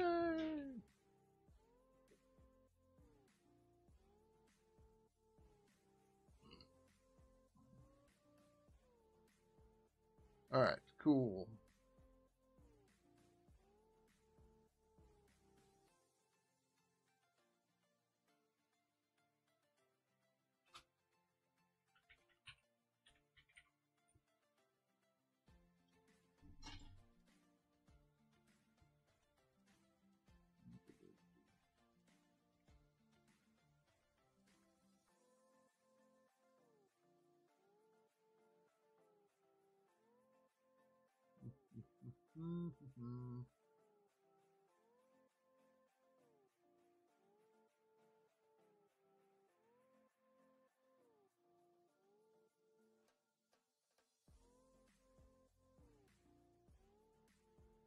Yeah, alright.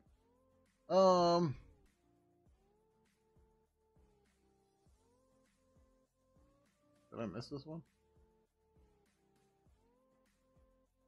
This fail again?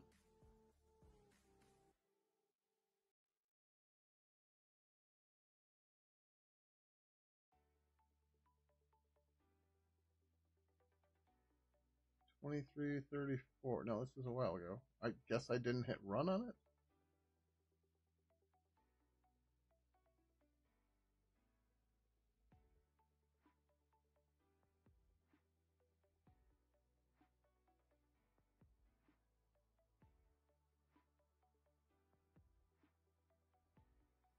Yep, looks better now.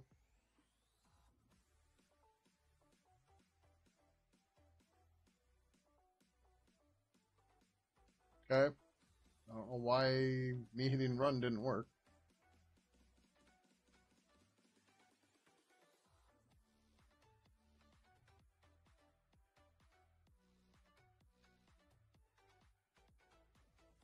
Okay, so Reaper 10 is messed up.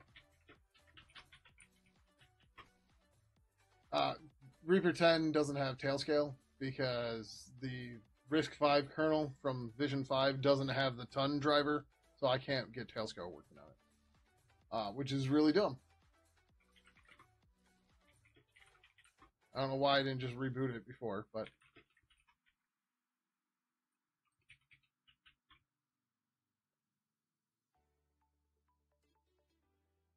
it is what it is.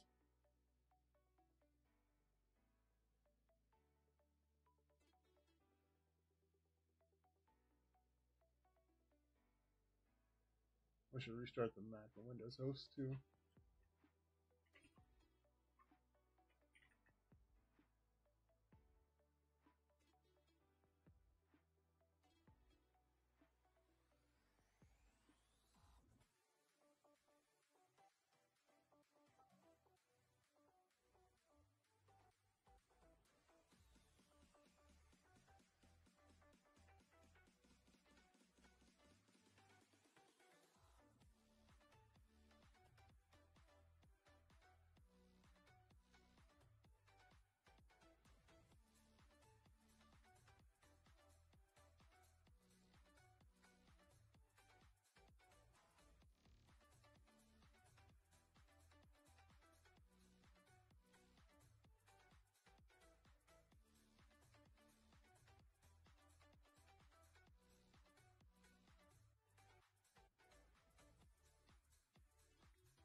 All right, so this guy will update and reboot and do all of its bullshit.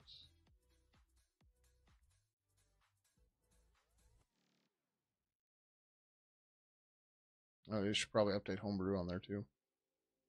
Great. I don't know what the host name is for that guy. No. It's not that IP address anymore. Lovely.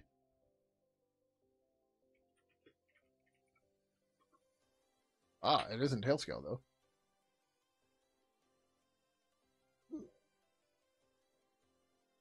Gotta love Tailscale.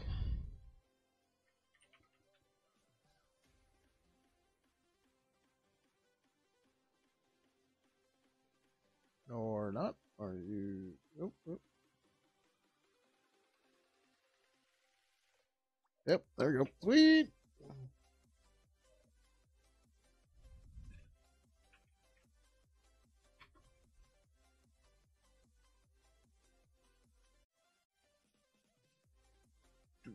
Yeah, Tailscale is great. Although it's doing something weird on my phone. I have to disable it on my phone because it's breaking Google Play Music. Even though I'm not running through it, I just have it running. And it's breaking Google Play Music. It's fucking stupid. Yeah. Like, I don't know how or why, but it is.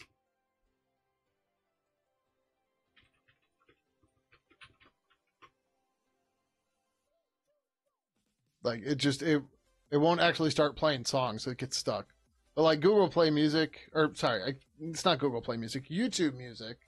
YouTube Music has turned into a piece of shit. Just like most of Google stuff. And if you work at Google, do fucking better. Make your teammates do better. Because it's fucking ridiculous. I posted some screenshots in the general room in Discord yesterday of my YouTube Music playlist literally replaying the exact same songs it played half an hour earlier. In the exact same order. For like 12 songs. Just, huh? It's like, this is ridiculous. Like, the other problem I have too is, so I get a good, so there's a band I listen to called Nimfind, and if I play a YouTube Music radio off of that, it gives me a good selection of songs I enjoy. For whatever reason, when I use the integration to control Google YouTube Music from Google Maps, it'll occasionally, instead of being Nimvind Radio, will only play Nimvind. It goes to like Nimvind playlist, and it only plays his stuff. It doesn't do a mix of other bands in it. It just randomly happens, and it's fucking annoying as shit. All of a sudden, like, I'm driving, and like, that was 4 Nimvind songs in a row. What the hell? And then you realize what happened. You're just like, son of a bitch. Like, come on, man. Yeah, I mean, Google search, too, is absolute garbage now, too. All that cloud computing, they can't find you more song variation? Yeah, yeah. Probably so much software's gone to shit. Yeah, I know. It's absolutely ridiculous. Now, do nothing and win. Google improves stuff and it gets worse. Yeah. So what I really want to do is I want to find... so I would just use MB and use my MP3 collection because I have a huge MP3 collection. One of the things I'll do is I'll do like Amazon and no rush deliveries. So I'll get digital credits, and once I get enough money, I'll go buy an album for a band I enjoy that's smaller or whatever. Right? They get some money. I got it for just being patient on shit, and then I got MP3s. Right? But like the problem is playing stuff from MB. Their like song recommendation shit sucks. So like, sure, I can build a playlist, but that's a lot of work. But then like MB also doesn't respect MP3 gain. So then your volumes are all over the place, and it's just like, for fuck's sake, people. I can't be the only one with these problems. Borderline refused to use Google search? Yeah. I have been putting some serious thought into looking at what it would take to make a new fucking web crawler. Because search is so fucking bad now, man. Just like not even funny bad, right? It's just horrible. Like, if I take the original Google white paper and made a search bot out of it, paid for Kagi. I'm looking at it, but like I don't want to fucking pay for search. It's just yeah. So like I run Pi-hole plus uBlock Origin plus Privacy Badger, and I still see fucking ads all over the place. And you're just like, what the fuck does this look like without all of this blocking? Like, I don't want to know, but just how do people put up with this, right? Like, it's absolutely insane. And like, to be fair, I don't actually know the prices of Kagi. What are the price? What are you paying, Little Sparrow, if you don't mind answering? Radism says a lot of people swear by that Kagi, but I've had a hard time justifying it too. I like, fuck, I used to use Alta Vista and whatever the other ones were back in the day, right? So I'm like, we have never paid for search. Like, I get it, and it makes sense. They gotta, you know, if they don't make money by people paying for it, then they've got to go to ads or sell your data and shit. But it's like, dude, it's been 30 years. I don't want to pay for search. Google's on record of having intentionally made search worse. Yeah, I know. I'm aware. And it's horrible. But yeah, what do you do, right? A lot of it is because your programming professors... Oh, because... Okay, so you're saying you refuse to Google search because your programming professors, as well as yourself, don't want to use AI to do our projects, but are fine with us reading the docs, obviously. Yeah. But if I Google, like, how to do X in Python, Apache Beam, it brings up an AI answer with all the code written. So... Holy Roman Empire, are you using uBlock Origin at all? You can't use uBlock Lite. So, like, if you're using Firefox and you're using uBlock Origin, I have a solution for you. So, oh, hold on, this is back online. No, it's gonna do Reaper 4 right away too. It's Reaper 04. Don't worry, I'm getting there. Hold on. So. What you can do is, if we go over here to Google and we say, what is the airspeed velocity of an unladen swallow? And we wait for it. So, if I turn this filter off, right, I got an AI overview. If I turn this filter back on, I do not get an AI overview. So if you're using uBlock Origin, you can add this filter, and it will kill the Google AI overview for you. And it is very nice. And you'll see I've got some other stuff in here too. I don't know what the hell that was for from DuckDuckGo. But so uBlock Origin has a picker and stuff too, right? So, oh, okay, all right. So so let's turn this off, right? Just turn this off of the site, turn it back on. Oh, okay. I guess I don't have AI mode or something here. I thought there was another like AI thing over here or something. But yeah, right. So we just turn this back on, refresh the page, and boop, it's gone. But so there's this iPicker tool here, right? So you can just hit this and then find what you want. So can we get the div that this is all in? No, that's a search results. These might be separate.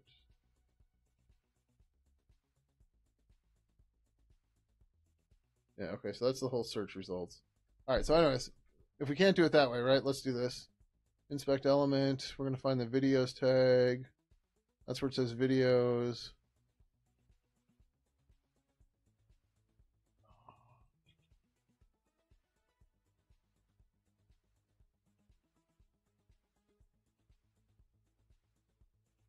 Where was I missed the fucking thing now. All right, so there's videos. All right, so here's the whole videos section, right? So if we grab this class here, right? So say you don't want the video stuff, so we grab the class. We can go back over here for a second, right? We can go to uBlock. We can go into properties, and we can say google.com # blink dot that, right? And say Don't show video results. Right? No, that doesn't work. All right, we can hit apply changes. Now we go back over here. We hit refresh. Boom. Right? There you go. Yeah, uBlock Origin has some crazy, crazy tricks up its sleeve. And this is one of the reasons why Google wanted to kill it. But like most people don't realize you can do this kind of stuff with it. But it's the same thing they're doing to block ads anyways, right? They just find the containers and the IDs and the page and stuff, and they just block them. But like I do actually want the videos to come up, so I'll turn it back on. But yeah, so you're not plagued by this BS, yeah. Somebody shared that a while ago on like Mastodon or something. I was like, oh my god, I have to put this into literally everything I use. Like another one, where was it? So hold on, what was the DuckDuckGo one?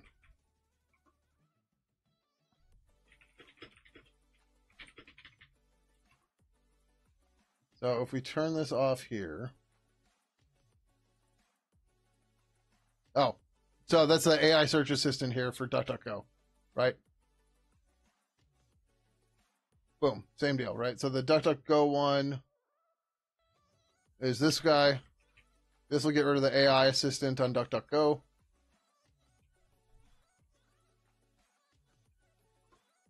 Right? Some of these other ones are like getting rid of other AI stuff because it's just like I don't fucking want it. Oh, here, all right, here we'll do this one too, right? So DuckDuckGo or uBlock Origin. Let's find. If we preview, it gets rid of all of it. Okay, that's not great. Oh. So we just want to get the search assistant. Oh, okay. So yeah, now we just got the search assistant one. We could probably simplify that, but preview. Yep, create. Boom. Now I don't have the search assistant button here. I can't accidentally click it anymore. It's gone. Right?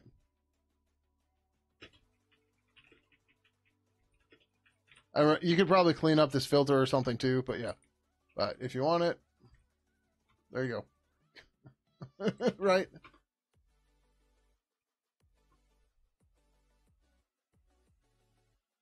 Like, this stuff's not hard. You just need to know what to do, right? And like, at first someone was like, yeah, just use this filter. And I was like, where do I put this? Right? And under my filters, just go to the uBlock Origin settings and go. And then, yep, you can just make all the AI stuff disappear. Just one at a time. See ya. Get out of here. Don't want you. Don't care.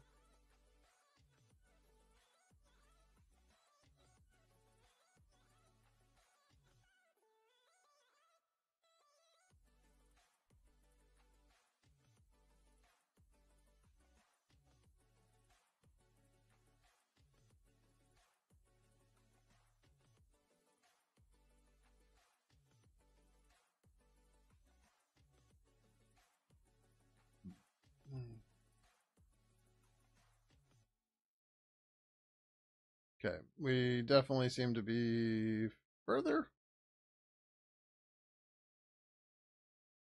So yeah, I'm gonna guess Java updated and it just fucked a bunch of shit up.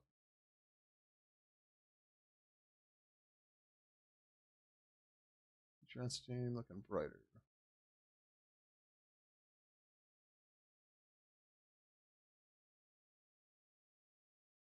I was like, which is which? And yeah, it does. That's weird. Huh.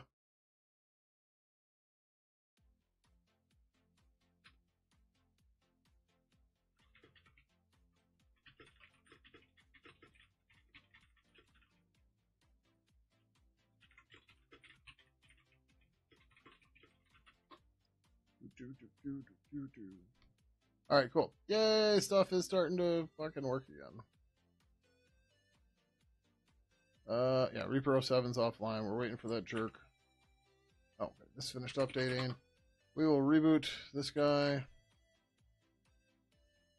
That'll just simplify things. Are you rebooting?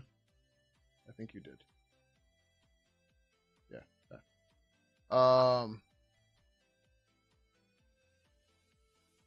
close, man.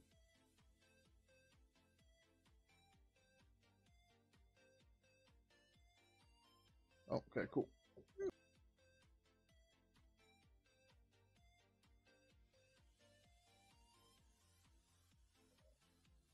So we updated to Sequoia, I think.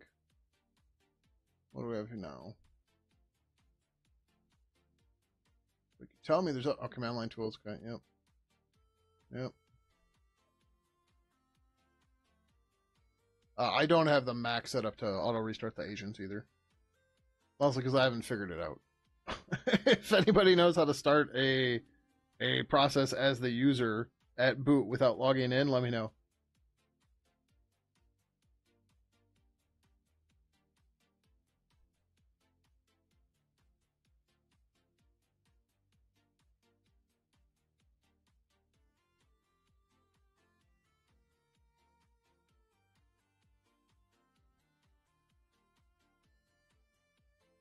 Come on, you can do it. I don't understand why updates on Mac are so fucking slow. I'm surprised that Sequoia build was as fast as it was, actually.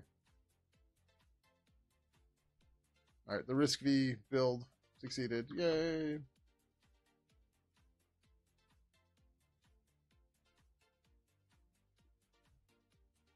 Guess maybe what I should do is as I'm updating agents. At boot. Preferably at boot. Right, because like if Mac OS reboots to an update, when it comes back, I would prefer to not have to log in to get the build agent to start again, right? Like as it's doing updates, I want it to just go.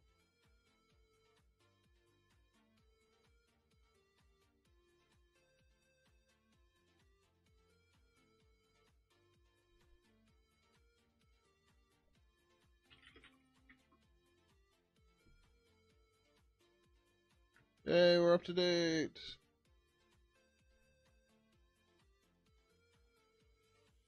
I have 59 outdated formula. Oh no.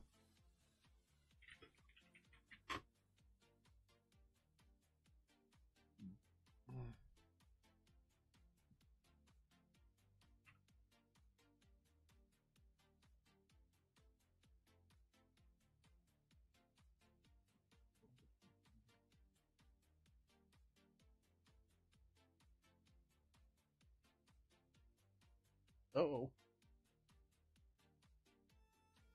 What happened to Patreon? Oh, there it goes. Okay, weird. Patreon just, I don't know. It wasn't happy for a minute.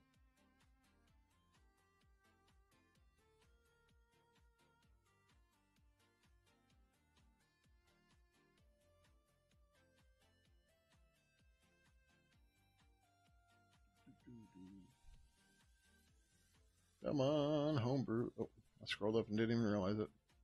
I was like, why is it doing nothing?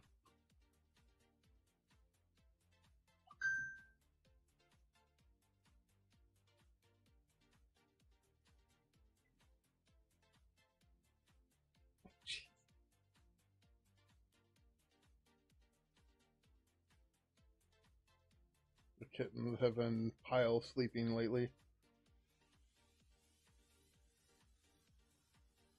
Just all cuddled up, like 3 or more of them. Very cute. Graphiz had a major version? What?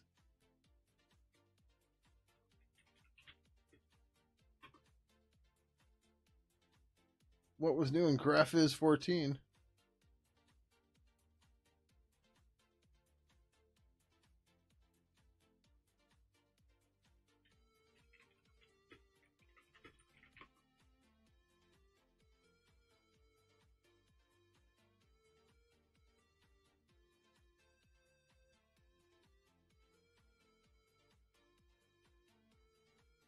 See the change log.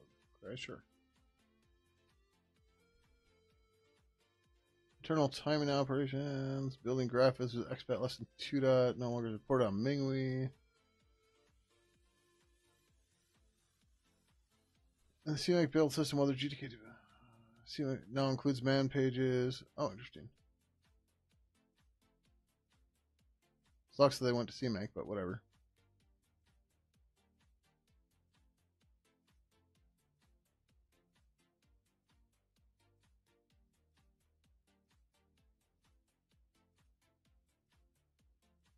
Huh.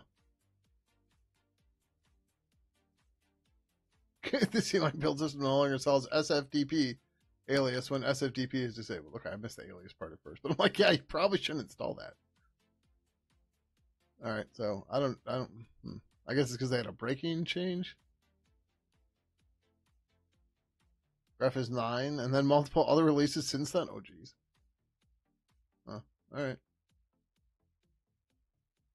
I would have figured Graphiz was pretty stable at this point, but whatever. It's good to see they're still chugging along. There it is.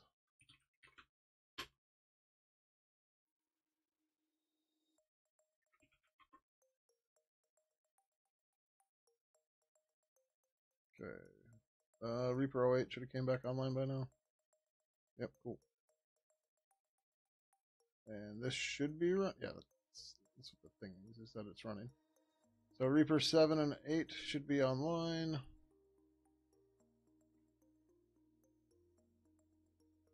7's running its build. Yeah, 8's idle. Cool. Cool. Alright, what are we? We're coming up on 4 hours. I think it's time to get out of here. Plus, I'm starting to lose my voice. You can tell I haven't streamed in a long time because after 3 hours, I'm losing my voice. Yeah, we'll do that. I hit mute. God, I just hit mute. Alright. How long has he been on for? A while, but okay. Alright, we're gonna get out of here. We're gonna go raid Nutterfy. He's doing some Swift app development. Should be a good time. YouTube and Patreon. I will just give you a link because I don't know if he's on YouTube, and I have less of an idea if he's on Patreon either. So either way, thank you everybody for coming by tonight. Be sure to like and follow and subscribe and all the things. You can follow for free on Patreon as well. This guy nice. So yeah. I don't have the bot running, so I can't give you links to anything because I forgot to get the bot running before tonight. So that's all we have. So I should be back on Monday night. Unless I jump on during the weekend or something. I don't know. But either way, have a good one. Thank you very much for coming by. And until next time, adios.